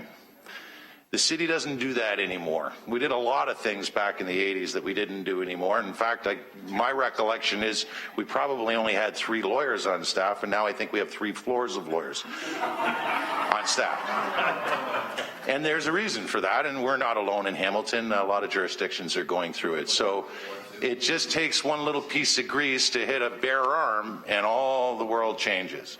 And I think that's where we're at. But if we can find some common ground here, I have every faith that staff will work with us to do so. Thank you. Thank you, Councillor Ferguson. Yeah, I think it's been proven that internal lawyers cost a lot less than external lawyers, so that's probably why the population is growing. But I've been talking to recreation staff a long time about this too. I wasn't going to bring it up, but Spring Valley Arena, that land was donated for that facility by the Spring Valley Association, and in that agreement it states that the association gets to run the canteen and keep the revenue from it. I don't think they opened once last year, and so it's problematic, and I see why recreation staff need time to untangle those kind of legal agreements and get rescinding agreements in place. So I'm glad we're moving forward with this also, and I fully support it. Thank you. Councillor Clark for a second time. Okay, great. I have no further speakers on the main motion as amended. Thank you. Item 4, 5, 6, Item 7. Item 8. On item 8. 7, okay. This is something I was requesting. It's being referred to the planning committee. I just want to make sure, and I don't know if I should be doing that at the planning committee, but the reason why I wanted this committee is because it's this committee's responsibility through the various departments to ensure whether we're dealing with homelessness and all the different programs. I want to make sure they're part of that discussion on the quality of the rental units. So can I just ask through staff, how do I do that? Can I give a direction for that to happen at the planning committee, or do I have to do that now through council? Gwen, do you want to take that one? Through you, Mr. Deputy Mayor, I'm not sure procedurally it did come before our committee, and it was suggested that planning committee would be and planning and economic development department would be in a better position to lead that kind of work, given their work on bylaw enforcement and in those properties, that we would definitely partner with them. So I'm not sure, how do you get it? I guess you could do it here and direct it to the planning committee. I don't know how procedurally, how do you move it from our committee? I'll just ask through clerk. Madam Clerk. Yes, Mr. Deputy Mayor, Councillor Weiler could make a Yeah, so the idea is to ensure that we have housing advocates, whether it's internal or external, that works with the planning department on that quality index, just for checks and balances and ensure that we're all on the same page when that report comes back. So you're saying I can move that amendment now, or can I move that at the planning committee when it goes to council? I can make that amendment at that council meeting when we deal with it at planning. Okay, There's two more planning committees left in the term. So thank you. I'll do that then. Thank you. All right, thank you. On item 7. Item 8. Item 9. Councillor Farr, I need a motion on the report, please. Yes, you may have a motion on the report, moved by myself, seconded by Councillor Morrow, that the 5th report of the Emergency and Community Services Committee be adopted and the information section received. All those in favor? Thank you for your cooperation, everyone. Councillor Whitehead, thank you, Deputy Mayor. Councillor Whitehead, may I have a motion, please, to rise and report? You certainly can, Mr. Mayor. Moved by myself and seconded by Councillor DeVal that the committee of the whole rise and report. All in favor? We go to motions now, and we have Councillor Clark on 7-1. Thank you, Mr. Mayor. The item is before all of our council colleagues, and it has been published. It was put out as a notice of motion, and we follow the procedures. It's moved by myself and seconded by Councillor Johnson. I won't read through the entire thing. What the resolution states is that the City of Hamilton grant $2 million to the Hamilton Conservation Authority for purposes of supporting land acquisition for the Devil Punch Bowl vicinity for the purpose of a new conservation area. That money actually come from the royalties for the Terrell land fill, and we have those monies coming. We have those monies coming in on a regular basis. The grant be subject to all of the normal ancillary agreements that we have, a contribution agreement, that the Conservation Authority develop a agreement with the Heritage Green Community Trust for an additional $2 million, and that the Conservation Authority themselves contribute $750,000 to this process. So if I may, Mr. Mayor, just to explain how this came to be, I was on the Conservation Board towards the beginning of this term. Actually, it was back when Christopher Thingland wasn't, he was the chair of the board and not the general manager of the board.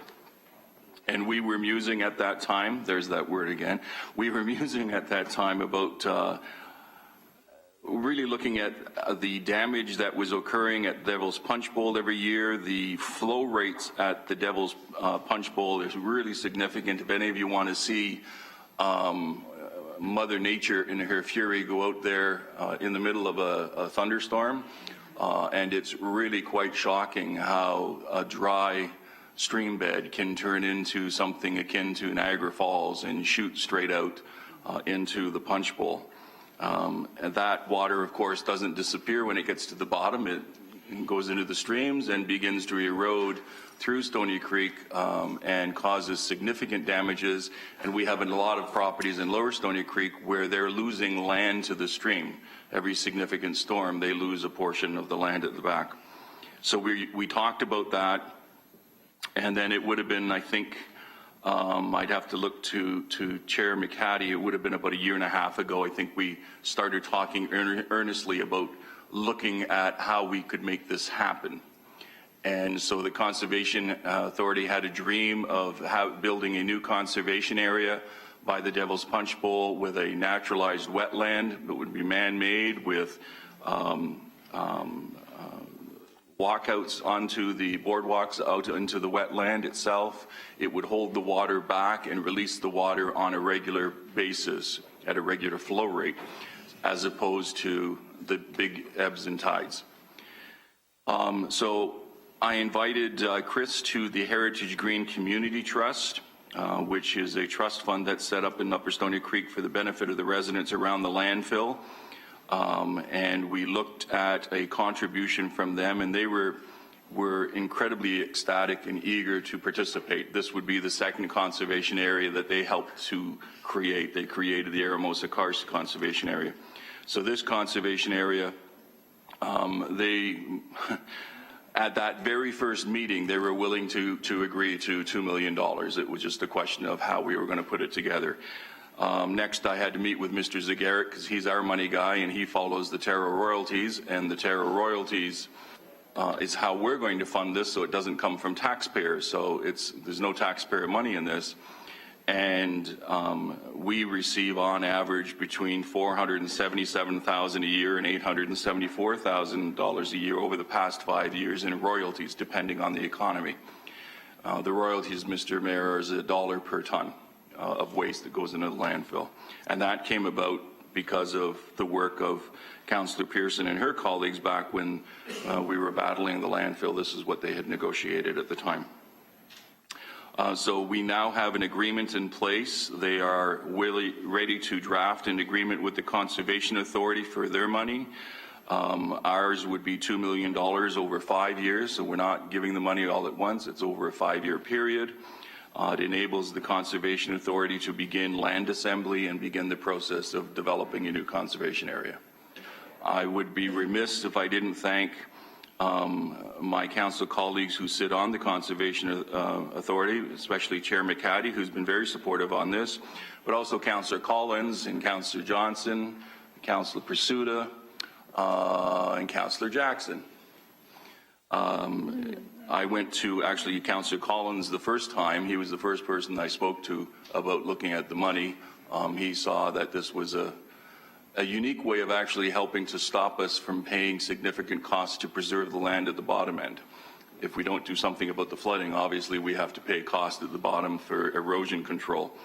So this is a significant win-win. We use that terminology probably too much in politics, but with this particular project, it creates a brand new conservation area. It controls the flow of the water over the Devil's Punch Bowl, which means the erosion that we're seeing slowly eating away at the road, and we keep moving back further and further. That would be under control. It creates a new tourism area. It controls the flow downstream so that the erosion in the streams will stop, and that will forego significant dollars, millions of dollars over the next 20 years for the city of Hamilton to control the erosion below the mountain. So when we really look at it and we see what's happening here, this is one of those collaborative efforts with a lot of people that really makes a significant difference to the residents in Lower Stony Creek and the broader community. So I humbly put it before you. I think it's a great project. And again, I thank all my colleagues who helped me get it to the point that it is right now, including Janice, who working with the legal department and the lawyers at the Heritage Trust. They probably have four floors of lawyers also at the Heritage Community Trust because they're very careful with their documents. Anyways, thank you very much, and I do want to thank the trustees at the Heritage Community Trust for stepping forward and putting their money towards this. It's a great project for Upper Stony Creek. Thank you for those comments. I have Councillor McCaddy and Councillor Johnson. Councillor McCaddy. Thanks very much, Mr. Mayor. And I think Councillor Clark has described this perfectly, but I'd like to say he's even been a bit understated in the significance of this. This is tremendous work that he's done following on his earlier work on the Aramosa Karst Conservation Area. As you know, or as people should know, Councillor Clark, Minister Clark, previously involved as an MPP at the province of Ontario, did an awful lot of work to ensure the Aramosa Karst area was protected some years ago and established a very, very important conservation area on the East Mountain. What we have before us here today is a huge conservation area that is going to be developed. When was the last time we saw almost $5 million being contributed to setting up a new conservation area in the Hamilton area, in Upper Stony Creek in this area? It's a tremendous opportunity that comes by once in a lifetime, and to be able to seize it at this point in time with the assistance of the Heritage Green Community Trust is just a tremendous initiative. I should also recognize Jim Hallett, who's the Vice Chair at the Hamilton Conservation Authority Board. Jim challenged us at the board, challenged Chris Firth-Egeland to say that we've got lots of conservation areas in the west end of the city, Dundas Valley, Beverly Swamp, and other areas, but what about the east end? What about the eastern Hamilton? And Jim really pushed us to do that, and Councillor Clark stepped up, as I mentioned earlier, on Aramosa Karst, and here we have this new conservation area opportunity.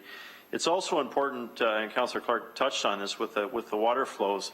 This is all about our climate change mitigation plan as well. As you know, the water, when we do get it these days, it comes down in fast and furious in a very small area and many, many millimeters within a 1 hour period. And as Councillor Clark said, the flashiness of those two creeks, Battlefield and Stony Creek, just erode the heck out of the stream bed and particularly down below in Lower Stony Creek. So this, Brian Montgomery was here and from Public Health, our climate change guy. He'd be pretty excited about this project as well. So just finishing up by saying the Conservation Authority Board was passionate about this past Thursday night, passed our report, which supported the $500,000 contribution over the next 5 years, the $250,000 which our foundation, the Conservation Foundation, will raise, is now committed to raising.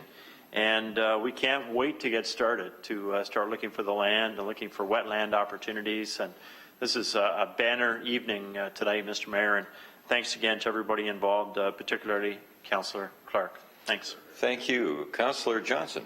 Thank you. And I know my colleague, Councillor Clark, referred to the Niagara Falls, and that's indicating that water is getting away, but I would challenge all of you to come out into that area during a rain episode and see acres and acres and acres of land underwater. So this is the water that can't escape. So you could imagine if it had some sort of a venue to go to, that Niagara Falls would be even more so.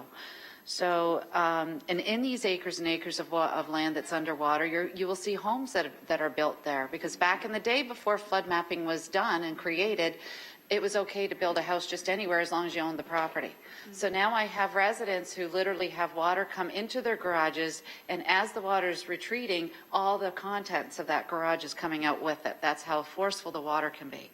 So I'm really excited to see this project expand, not only as an asset for the City of Hamilton and the Conservation Authority, but to help alleviate those flooding conditions for our residents. So I want to thank all my colleagues. I want to thank the Heritage Green Trust and for all your support tonight, because I think this is exciting going forward. It's going to benefit to Upper Stony Creek and Lower Stony Creek at the same time. But I can't wait to start talking to some of my residents out there to tell them the exciting project that's coming. Thank you. On Councillor Clark's motion, all in favor? And opposed? We go to PetSmart, Charities of Canada. Councillor Marula.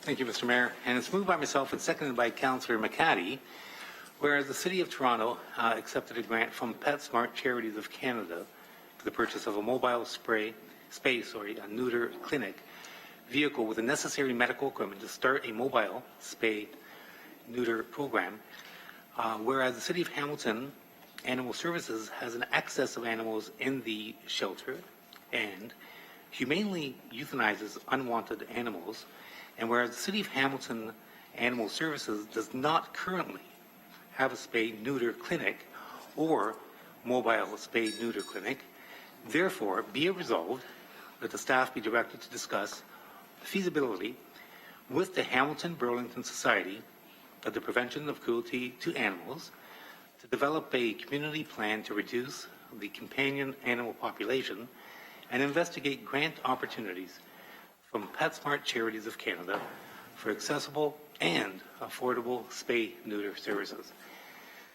Mr. Mayor, if I could just elaborate a touch. I know a number of us have received emails over the last few years surrounding what many perceive to be an antiquated system that we have here in Hamilton. And the SPCA, their mandate being a mandate dedicated solely for animals, and our program at the city being dedicated to protect people, have been in somewhat of a conflict scenario, and we haven't been able to meet on common ground in providing a unified joint mandate to ensure that both the animal and people are protected accordingly. And this will go a long way in negotiating with the SPCA and allowing this process at PetSmart to ensure that we can negotiate regardless of what history may exist. And I've spoken to the chair of the SPCA, I've spoken to our own staff, and they've acknowledged that there has been some differences of opinion, some tension in the past. But one thing that's for certain is that this motion will go a long way in basically building a bridge to ensure that at least we're in a position to actively pursue a common ground to accommodate both mandates and partner accordingly to ensure, first and foremost, that the public is served to the best of our ability. And to basically amplify this is the fact that the PetSmart Charities of Canada also dangle a carrot in that there are monies available which would mitigate any general levy impact. So basically, in this particular motion, there are many variables that to support, and all of them will play a role in not only dealing with the antiquated system that we presently have in dealing with our animals, our strays, but also in ensuring that we build a relationship with the SPCA to ensure that we serve the public better. And I appreciate your time. All right. I have Councillor McCaddy to comment. Thanks, Mr. Mayor. And I want to congratulate and thank Councillor Marula on his leadership with this.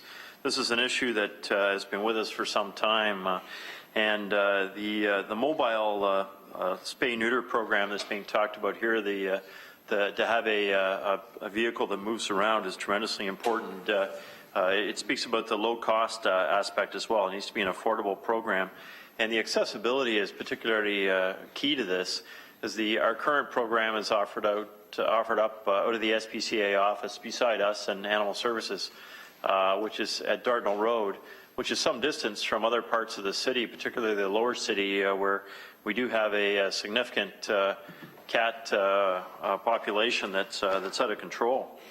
So I think that the accessibility of this, to be able to bring the low-cost spay-neuter program to the lower city and to other parts of the city as well, down to where people can access it very quickly and very easily, is the real gem involved in this motion that Councillor Marula has brought about. I know there's been some discussion about possible retired HSR bus playing a role like this, or other vehicles that we might be able to assist with as well. But having the funding is the key impediment to having this move ahead until now, and hopefully we're successful with Councillor Marula's motion with the PetSmart program. So really important for us here in the city. Thanks, Mr. Mayor. Thank you for that. And so on Councillor Marula's motion, all in favor? Thank you. Councillor Jackson on the installation of an all-way stop control.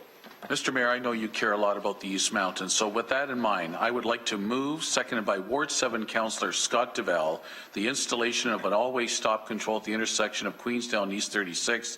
The whereases is before all my colleagues. And Mr. Mayor, I normally would do this through Public Works Committee, but because of the limited schedule and meetings we have left and during this term of council, I'm moving it tonight. I normally try not to bypass normal rules and procedures. And for the record, Mr. Mayor, I'd like to submit the petition of approximately 40 names that was organized by a Michelle Hudson, who lives on Queensdale, and this will help to hopefully calm some traffic down if approved tonight. I move it, seconded by Councillor Duval. Thank you. All opposed? All in favor? And no one opposed. All right. Councillor Clark, would you please present your motion on the stadium? Yes, sir. It's moved by myself and seconded by Councillor Ferguson. Tim Hortons Field open house be it resolved that the City of Hamilton, the Canadian Football League, and the Hamilton Tiger Cats host an open house at Tim Hortons Field in October. There's a friendly amendment here that Councillor Ferguson has suggested that I've accepted after substantial completion for the general public to attend. Mr. Mayor, this simply came about. Many people in our community will never be able to afford a football ticket or a concert ticket there, and since it's an asset for the City of Hamilton, it would be nice if we could actually have an open house and celebrate the fact that it has been substantially completed. Thank you. Councillor Ferguson? Yeah, I fully support this motion. The substantial completion requirement is something in the Occupational Health and Safety Act, which means it's 98% done or can meet the purpose of which it was intended, which means it can be decommissioned as a construction site. So people don't have to wear hard hats and other personal protective equipment. But I think it's a good idea. And not only just for the people who can never afford a ticket, but I've had the privilege of touring the facility probably 10, 15 times already. And to get in the back rooms, back where the Tiger Cat offices are, but to see the Tiger Cat's locker room, it's a huge facility, the locker room. It's shaped like a football. Yeah, so the coach can stand in the middle and speak to all the players. The exercise room is really something to see. And the practice area that's under the stands for soccer facilities and for media events and for, platinum ticket holders who can go down and actually watch the team go through the tunnel. So it's really neat to see that. And it's going to be an opportunity for the public, everyone, to come in and take a look at it. All right. Thank you. Councillor Farr? Yeah, very briefly, and I'm glad it's been mentioned throughout since the inception of the motion. I think via an email a few weeks ago by Councillor Clark, I'm fully supportive. But we continue to reference the affordability, and certainly it's a pricey ticket. It continues to grow as it relates to football games and perhaps Pan Am. But since we are referencing it, we probably could all agree we should also thank those organizations that on an annual basis do provide the opportunity to those who maybe cannot afford a football game. The Boys and Girls Club with hundreds of tickets they give away every year, United Way, and our Hamilton Tiger Cats as well, who offer that experience, and many, many other organizations as well. That being said, this is a tremendous opportunity for the community as a whole, and an exciting one at that, so I'm fully supportive. And all in favor? I'm sorry, Councillor Whitehead wanted to speak, so please go ahead. Yeah, no problem. Actually, I wanted to dovetail on this because this is, I believe, the first council meeting since Labor Day weekend. And I want to thank all our staff that worked endless hours on the inspection component. They did an incredible job to ensure that safety was upheld and that the experience of the fans would be significant and appreciated. I certainly had an opportunity to attend the field. As I Michael there, as well as many of our staff are doing their due diligence on the inspections. The game, good result, and the field was incredible. I mean, as far as the experience, even though it was a temporary occupancy. So I want to really, really extend, and I did this at Public Works, but this is the first council meeting, a big, great thank you to all those staff that were involved in facilitating us meeting that timeline for the Labor Day game. So thank you. Thank you. I was going to bring that up in general statements, but that's fair of you to do that now. So all on the motion, all in favor? Thank you. Notices of motion, Councillor Powers on Buy American. You have it before you. It will remain a notice of motion to be dealt with on September the 24th, seconded by Councillor Duval. Thank you. Excuse me. Thank you. Councillor Duval, do you wish to present your notice of motion? Mr. Mayor, and I'd like to ask to waive the rules on this because of its timing. Motion to waive the rules, Councillor Whitehead, Councillor Jackson, all in favor of waiving the rules? Go ahead with your Thanks, motion. Mr. Mayor. I was at a community meeting last night in the Descenso area, and they have extremely frustrated with some of the roads that they are having to deal with because of a lot of traffic coming off of Upper James and making shortcuts. And now they're making their their neighborhood streets into thoroughfares. And this is very, very important to get this going as fast as we can, to get the locations so that we can provide some kind of safety in the street. Okay. Councillor Whitehead, you want to follow up? Well, Mr. Mayor, I really appreciate where Councillor DeBell and his residents are coming from. I had the exact same experience on Blossom Lane, and as a cut through, and so we've taken steps. Staff, again, been incredible to work with the community and find solutions. That is the road, by the way, that's getting urbanized. It was a rural cross-section, area rating money going towards urbanizing that road.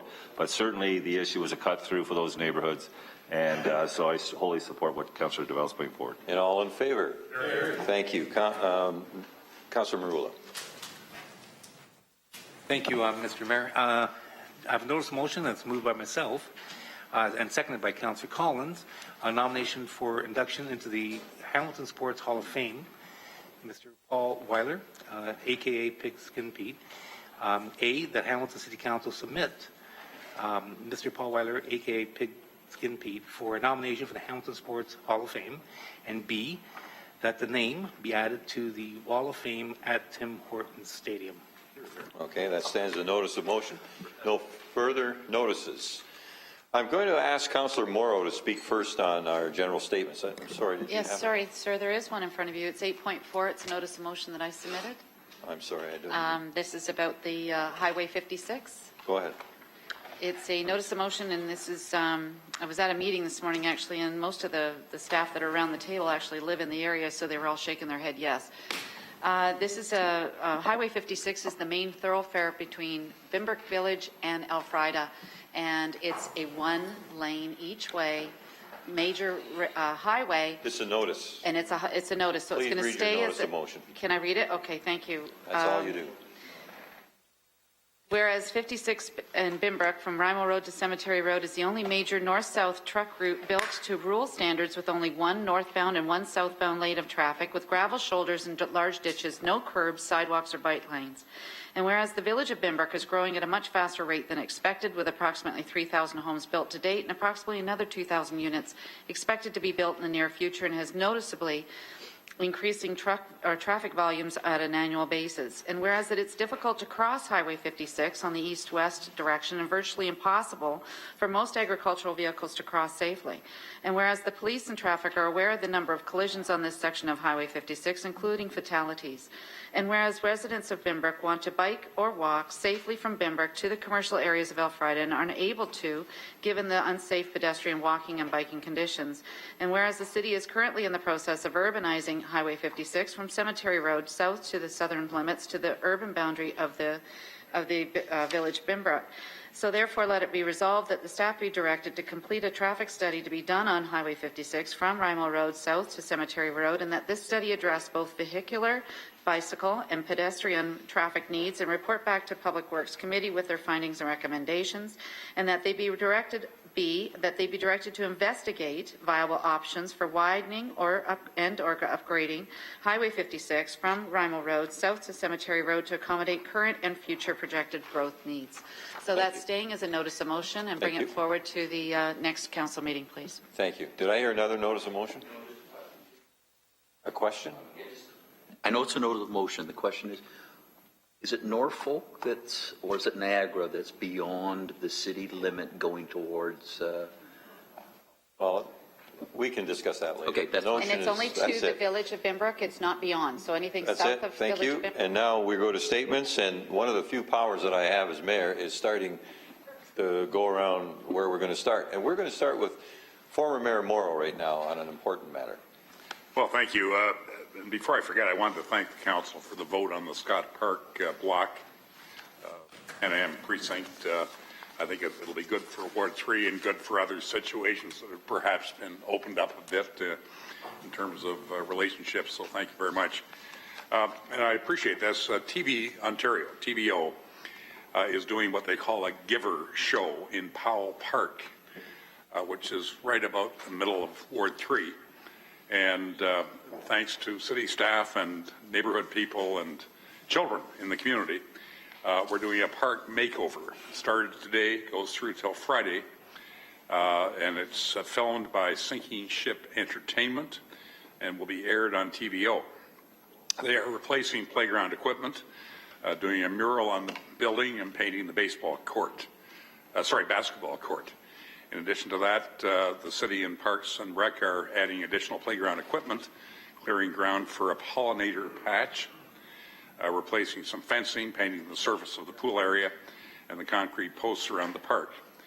4 local artists who are doing paint-by-number style art boards that children can work on, and they will be hung on the fence.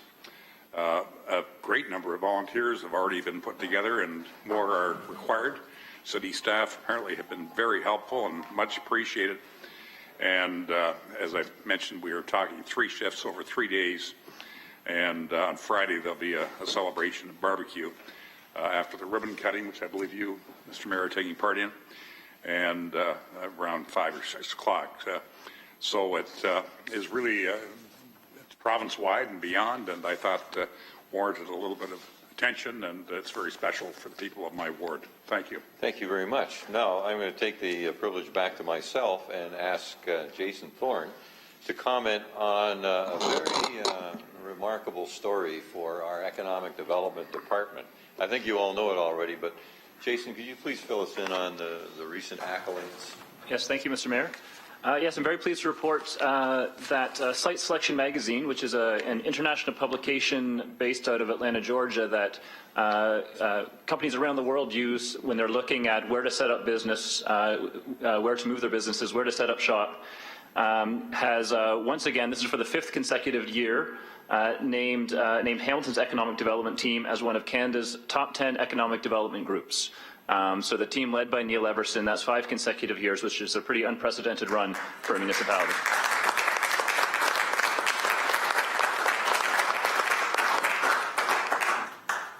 I do want to acknowledge some remarks by Neil, which was the confidence that we as a council showed in their group in, first of all, providing extra funding at the time it was requested, and also showing confidence, because I remember one of the campaign debates of the previous term was whether we should have an arm's length independent ECDEV group. And I recall the words of the great Tony Champion of the Hamilton Tiger Cats when the team was in a low and they weren't winning anything. And I said, Tony, what's the answer here? He said, put the players on the field, let them play. In other words, we know what we're doing, just turn us loose. And that's what we did, and that's the result. Thank you very much for the update, Jason. Okay, let's go around the table now, start with Councillor Whitehead. Thank you, Mr. Mayor. I had the privilege of going to St. Elizabeth Village this morning to the coffee club at 10 o'clock with my staff. There's over 200 seniors there. I certainly shared that information with them this morning in the context of the announcement on our economic development and their performance. Certainly gave them an outlook on what has transpired in the last 4 years with taxes and the area rating debate and all those kinds of things that this council was able to resolve. And certainly what's important to them is the planning on Rymal Road, and I was able to express to them that Rymal Road the next 3 years from Upper Paradise to West 5th will be completed as a 5-lane with a center turning lane, 2 lanes with a raised bike lane and sidewalk. So I always appreciate going to St. Elizabeth Village, and I thank them for hosting the meeting this morning. The other thing I'd like to announce, we did have a movie night that was rained out, and so we rescheduled it. It's this Saturday, September 13th, and unfortunately the weather doesn't look great, but we have a contingency plan. That contingency plan is, if in fact by 4 o'clock the weather isn't cooperating, we're moving everything inside Westmount Rec Center. So the movie will be shown in the gym. The city services will be set up. The Jumpy Castle will be set up. The food trucks will still be available. And so I would encourage everybody, rain or shine, there'll be a festival with the movie night at Westmount this Saturday, starting at 6. Thank you. With the Jumpy Castle. You got to have that. Okay, Councillor Duval. Thanks, Mr. Mayor. And as I was saying previously, when I put the notice of motion on, turned into a motion, I had a community meeting last night, well attended from the residents in the DeCenzo area, where there were new developments happening. But and we had a lot of staff there answering questions, and everybody was helpful and our residents were thankful. However, one of the biggest priorities and they're frustrated, was the amount of traffic that is on Upper James and the people cutting into the neighborhoods. And they're very, very concerned because of their children, the way our design is on the roads. They're windy. They have S-turns. They have some 90-degree turns. And it's causing them great grief. And sometimes we get enforcement in there. We get a little bit of limited enforcement. But the dealerships also are using those streets, those neighborhood streets, to test drive their vehicles. And I've never seen such an angry, frustrated bunch of people that are saying, please, to the city of Hamilton, do something about this to stop the traffic from coming into our neighborhoods.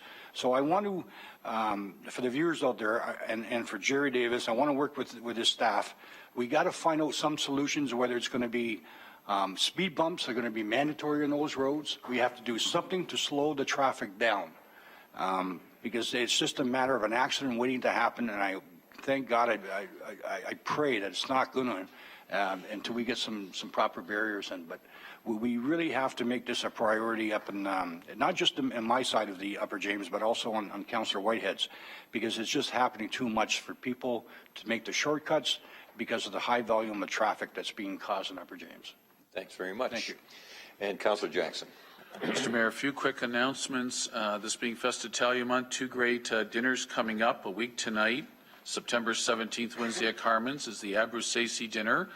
And 2 weeks from tonight, September 24th, dinners always, of course, around 6 p.m. at 499 King Street, the Sons of Italy dinner and its club. So President Maria Monchman and her entire committee are doing an outstanding job to again raise the awareness of Italian culture, especially during this month of September. Mr. Mayor, Concession Street Fest and the Corn Fest. The Concession Corn Fest is being held on Saturday, September 20th. That would be a week this Saturday at Mountain Drive Park in my ward at Upper Gauge Concession from 11 a.m. to 4 p.m. Councillor Duval insisted it would be in my ward this year, and I want to thank him for that.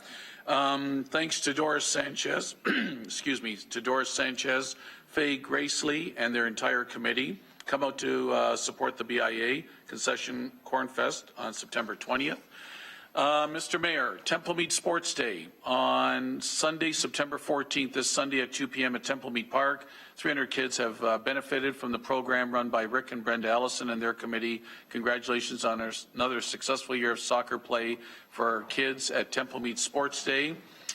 And Mr. Mayor, this Friday morning, you, myself, I believe Councillors Clark, McCaddy, and possibly former Mayor Eisenberger, very historic visit to our city up in my area at the St. Mina's Coptic Orthodox Christian Church.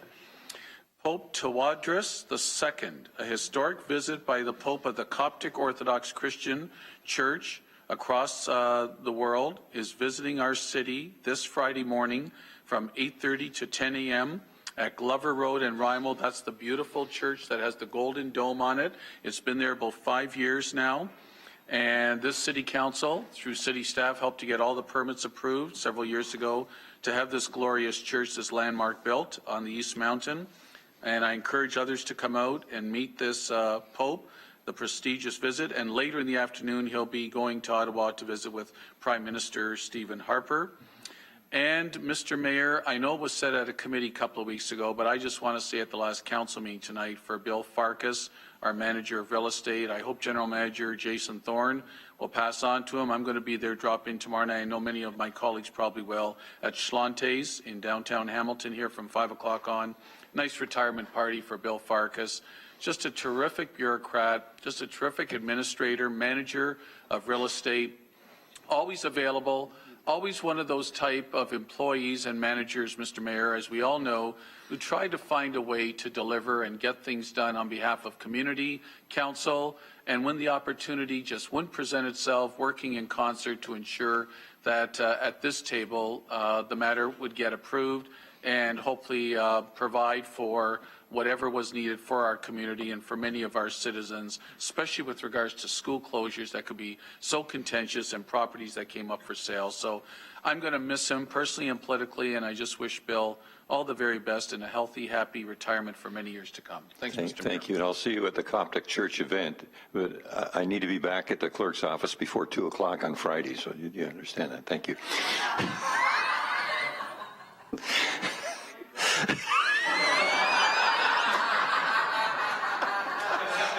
No. Councillor Collins. Thanks, Mr. Mayor.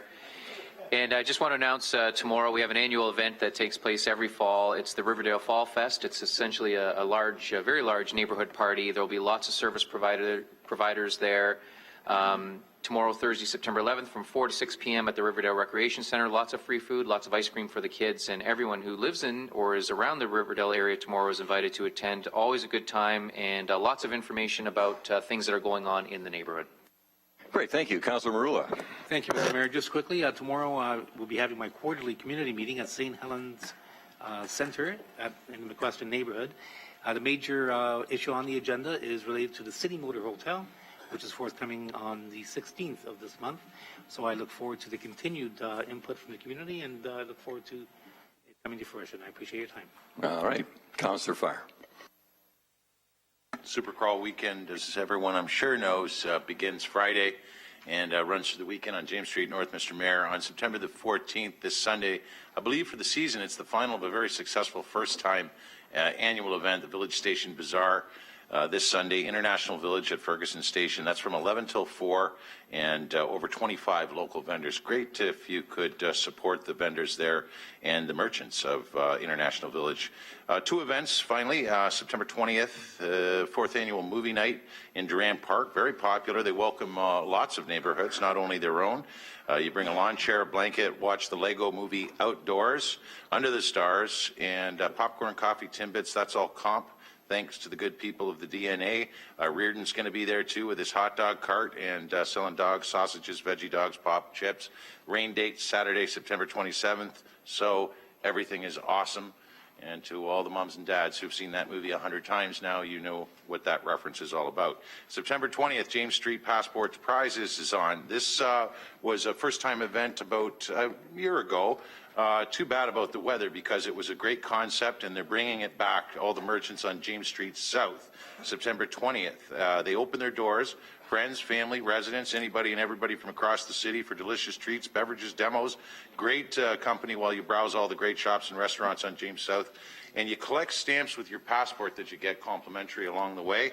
And you're eligible for some unbelievable prizes. They had many last time. I'm sure they'll have even more this time. And you're even more eligible when you bring a non-perishable food item. That's the James Street South Passport to Prizes event on September the 20th. A whole bunch more happening in the core. jasonfarr.com for details on all that goes on. And rest in peace, Petey. He was a friend of yours and a friend of mine and a friend to thousands of Hamiltonians. And one, if you've ever been to even just one Tiger Cat game since Pigskin Pete, Paul, retired, you know that he never really retired. And he was a great, great friend and a great man. Thank you. Councillor McCaddy. Thanks, Mr. Mayor. And first off, congratulations to all the merchants of the Lock Street Festival. Was this past Saturday, and that was once again a tremendous event. If it was at all possible, it looked like more people than ever were there as you stand on the Hunter Street Bridge and look south down Lock Street. Just a tremendous turnout. So congratulations to all the merchants on that street. Mr. Mayor, you were there on Saturday.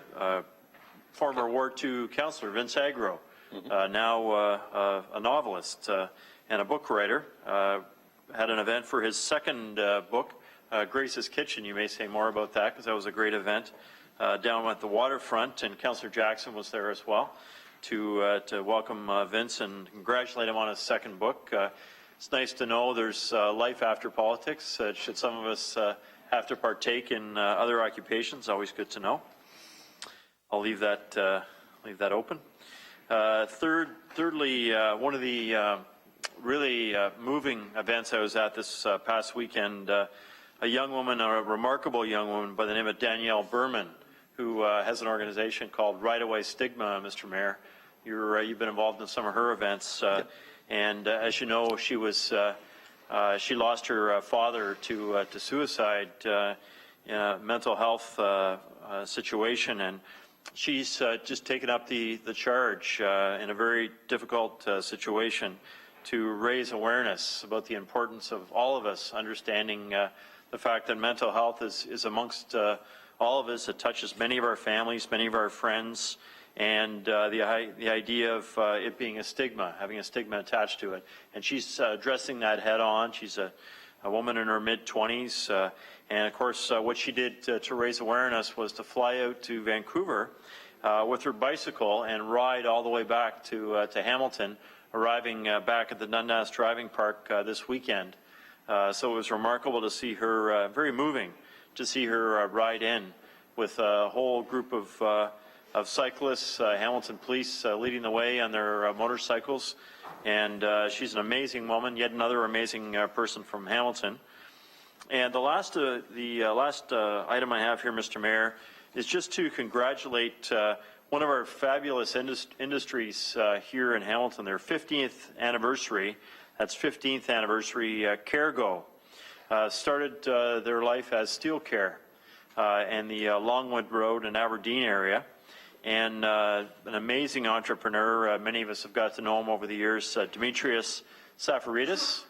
And he left DeFasco and started his own company, and it's described here as sketching out a business plan on a Tim Hortons napkin back in those days, 1999. And the young company set up and became Canada's largest steel transload, which is rail-to-truck facility, and the company headquarters right there at Longwood and Aberdeen. And at this point in time, they're global leaders in this work. They installed all the automated handling equipment at the Port of Liverpool in the UK, and have developed all sorts of technologies that are globally known. And when we think about all the firsts in Hamilton, sometimes we think back decades for the things that have occurred in this city, and particularly when it comes to manufacturing and industry and steel. But here's a company that is just extraordinary in their innovation and their diversity of what they produce. And I just wanted to formally recognize them tonight. 15 years celebration just passed this past week. And thanks to Demetrius Safaridis for his amazing work, all the great jobs right here in Hamilton, Mr. Mayor. Thanks very much. Councillor Clark. Thank you, Mr. Mayor. I do want to give a shout out to the Equestrian Association for the Disabled. They had their big gala this past week up in Benbrook. They had a wonderful turnout. It was a barn dance. I think it's the first barn dance I ever went to. I didn't dance, but they had a pig roast and a huge crowd. TEED, as it is more affectionately known, the Equestrian Association for the Disabled, they bring young disabled people together and teach them how to ride horses. And it really, the relationship between the horse and the child is really something to behold, and it calms them down. They relax. There's about 20 horses up there. I had a little tour of the barn where all the horses are. I do recall playing an ass in the Fringe Festival, so I kind of felt at home in the barn at that moment, but they're beautiful horses. As a matter of fact, one of our police horses is going to be retired there. It is retired there. So it's really a wonderful organization, and they do a fantastic job. So look them up on the internet, and I'm sure they would appreciate any support. To the residents in Lower Stony Creek, we had our public information session with regards to the King Street redevelopment. We had, I think it was pretty close to 200 people. It's hard to judge because they filled right out over the room and beyond. We had a great meeting. Gary Moore was there. Mr. Davis, he did an excellent job. Lots of very difficult technical questions. The residents left a lot more comfortable than they were when they came in. We promised to have another meeting with them to explain the timing of the construction so they know exactly when the construction is going to happen, because it is going to be one of the largest, I bet you it's the largest construction project on a road we've had in Stony Creek, in the history of Stony Creek for that matter. So they are looking forward to that in 2015 with a little bit of fear, but we believe we have all the measures in place to assist the businesses and the residents to keep gaining access to their homes, so no one's going to be trapped, and there won't be any situation where the road is completely closed and there's no access to the businesses. So hats off to Gary and his team for coming up with those designs. And finally, I just want to thank the Festitalia group. So far, it's been a spectacular festival. The Medici Club, the Danici Club, and the Femme Fulani. The meals were fantastic. The camaraderie was tremendous. We had a lot of good laughs, met a lot of people, and gained a whole lot of weight. We'll worry about that after the festival. Thank you, sir. All right. Councillor Pearson. Thank you, Mr. Mayor, and certainly great information this evening. I had the pleasure of receiving a call today from a gentleman I know, Tony, who owns Monello Sports Bar in Stony Creek, and he was excited to advise me that Stony Creek Girls Soccer 2000, so these are girls that are all about 14 years of age, just won on Sunday the Ontario Cup Soccer Finals. So really proud of that. They will be going to PEI, and they will be playing against all the winning teams across Canada from all the provinces. So excited, great news, and certainly wish them all the best, and I told them to keep me posted. Thank you. Thank you. Councillor Johnson. Yes, sir.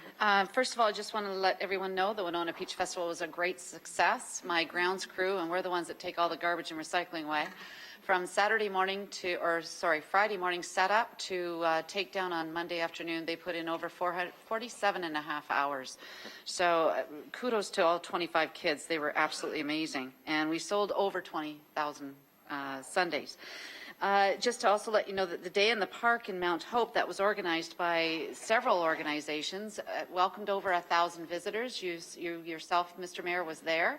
And the town crier was there and said that Mount Hope is the highest point in Hamilton, so everything from Mount Hope is downhill.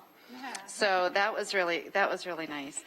This weekend is the 160th Bimbrook Fair, just to let everybody know. Sunday mornings is the service. It's non-denominational, a lot of skits. The entry into the fair is free if you come to the service. It's always been sunny every time they've had this. Afterwards, fellowship breakfast. You go downstairs and with sausages and pancakes and throw a donation in. It goes to the Glanbrook Food Bank.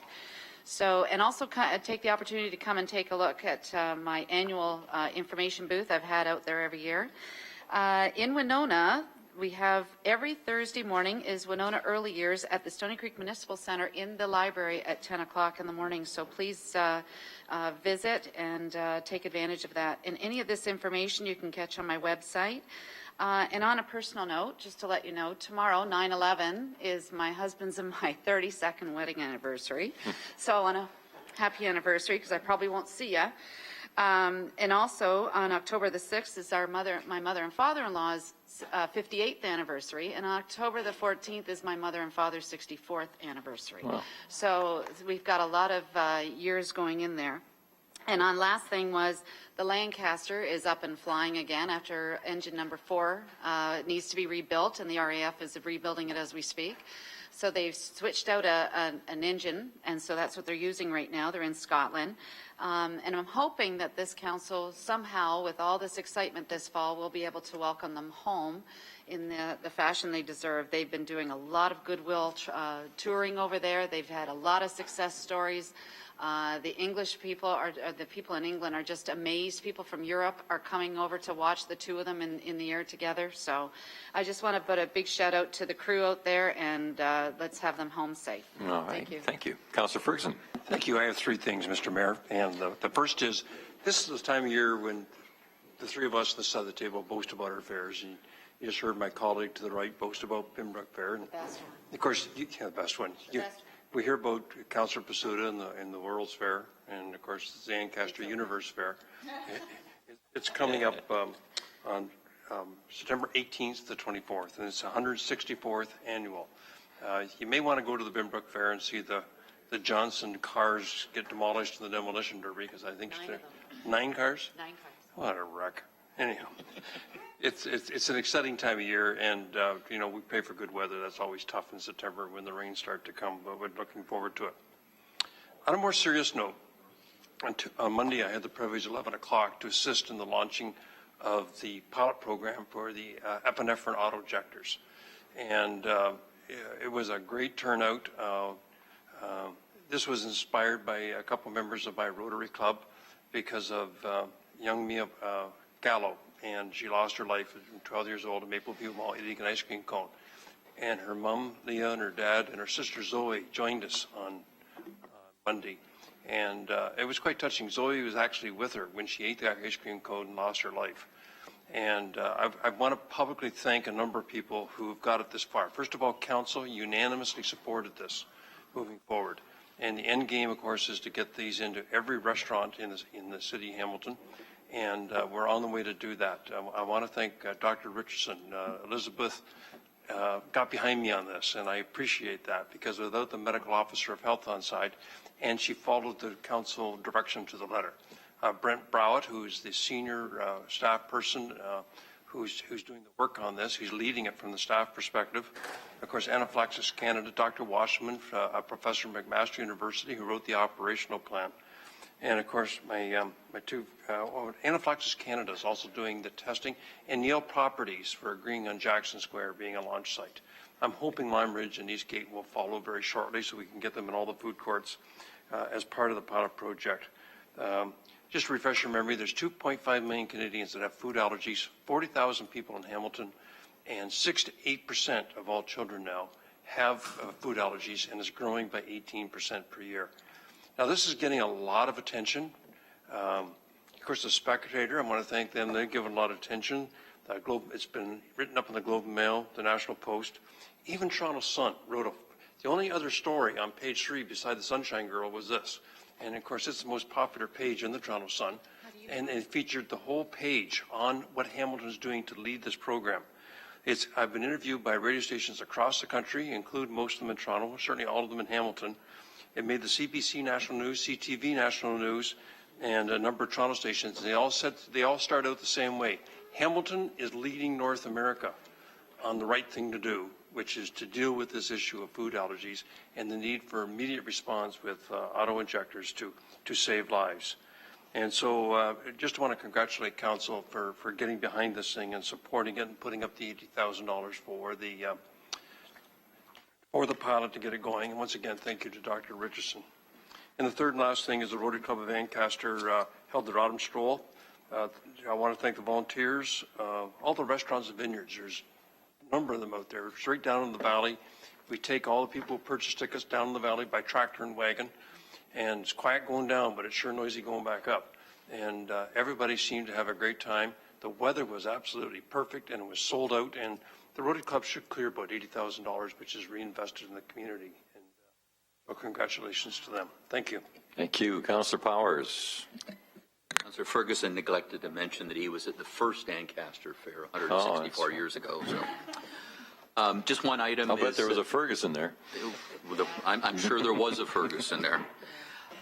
Just one item. This coming Saturday, the 13th of September, the Dundas Division of the Hamilton Chamber of Commerce is hosting the Seniors Day at the Dundas Lions Memorial Community Center at 10 Market Street South. Goes from 2 o'clock right through into the early evening and that. And not only is there exhibitors, but there's information sessions for those who are 55 and older. Okay, Councillor Pasuda.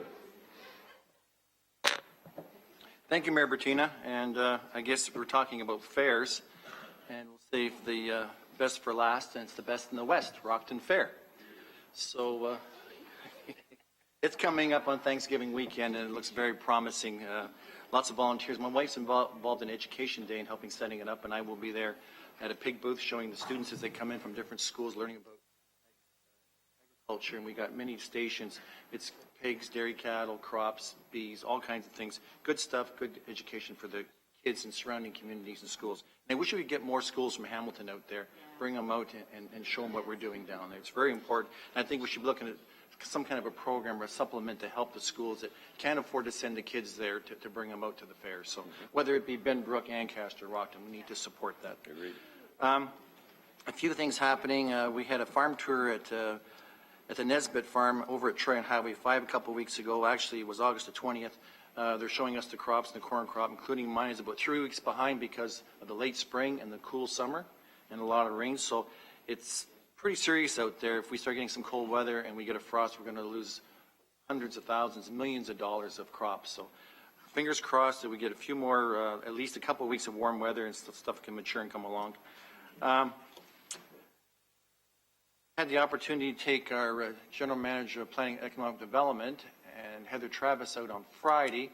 Not long enough. We need a 2-day tour to get through my ward. I was on a tour. We left here at 12 o'clock, made our way to Rockton to the cookhouse. If anybody hasn't been there, get reservations and go there. We had a quick lunch, and we made our way through the ward on the south end of it and went to some of the businesses that are having issues. So we got a veterinarian clinic out there who serves basically all of East and West Flamborough as far as large animals. They have 2 mobile units.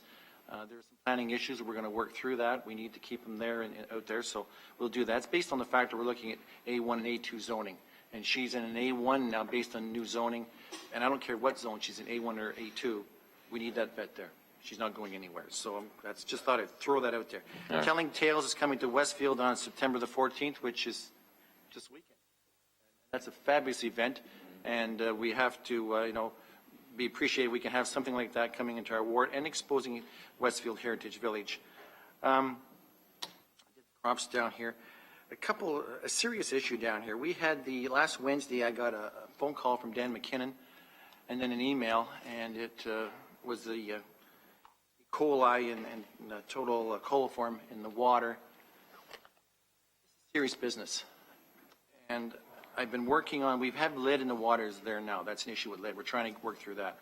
I have been involved in this and working on this, working with staff to get a new well, new pumping station treatment system in. We bought a farm right beside, part of it was actually, that's where the station is now, the water station and the pumping. So we bought a farm, we've drilled a well, we still have issues. We've drilled 2 more wells this summer. I've asked for a public meeting in Linden to inform the residents what's going on. I, as a counselor, we as counselors are responsible for clean drinking water, the Clean Drinking Water Act. I'm responsible. I'm taking this very seriously, and I'm hoping staff, Public Works, Public Health are going to dig their feet on this and move forward. I don't care what it costs. It's our responsibility to provide them with clean drinking water. So let's get to move on and do it. So I'm hoping for a public meeting ASAP.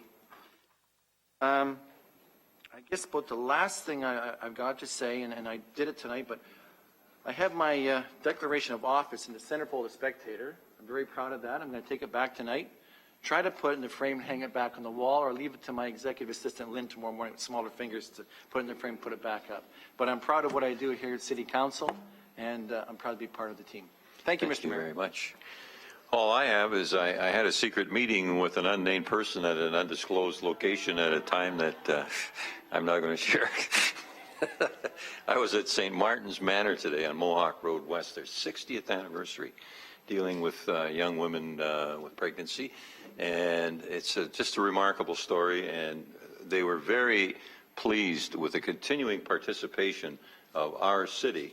And Joanne Prowl, I know that your staff is aware of the work that goes on there. And I said, well, of course, because we're supposed to be the best place to raise a child. And that starts at the beginning. So there were accolades for all of us from the Catholic Children's Aid and from St. Martin's Manor today. So that's that. And now, Councillor Collins is not here, so can you read the motion on the bylaws? Yes, he's just with a constituent at the moment, but it's moved by myself and seconded by Councillor Jackson that bills number 14215 to number 14245 be passed and the corporate seal be affixed thereto, and that the bylaws be numbered and signed by the mayor and the city clerk to read as follows. Any discussion on Bill 215, 216, 217, 218, 219, 220, 21, 22, 23, 24, 225, 26, 27, 28, 29, 30, 231, 232, 233, 34, 35, 36, 37, 238, 239, 240, 241, 242, 243, 244, 245. Motion to adjourn. Pearson Johnson, all in favor. Thank you.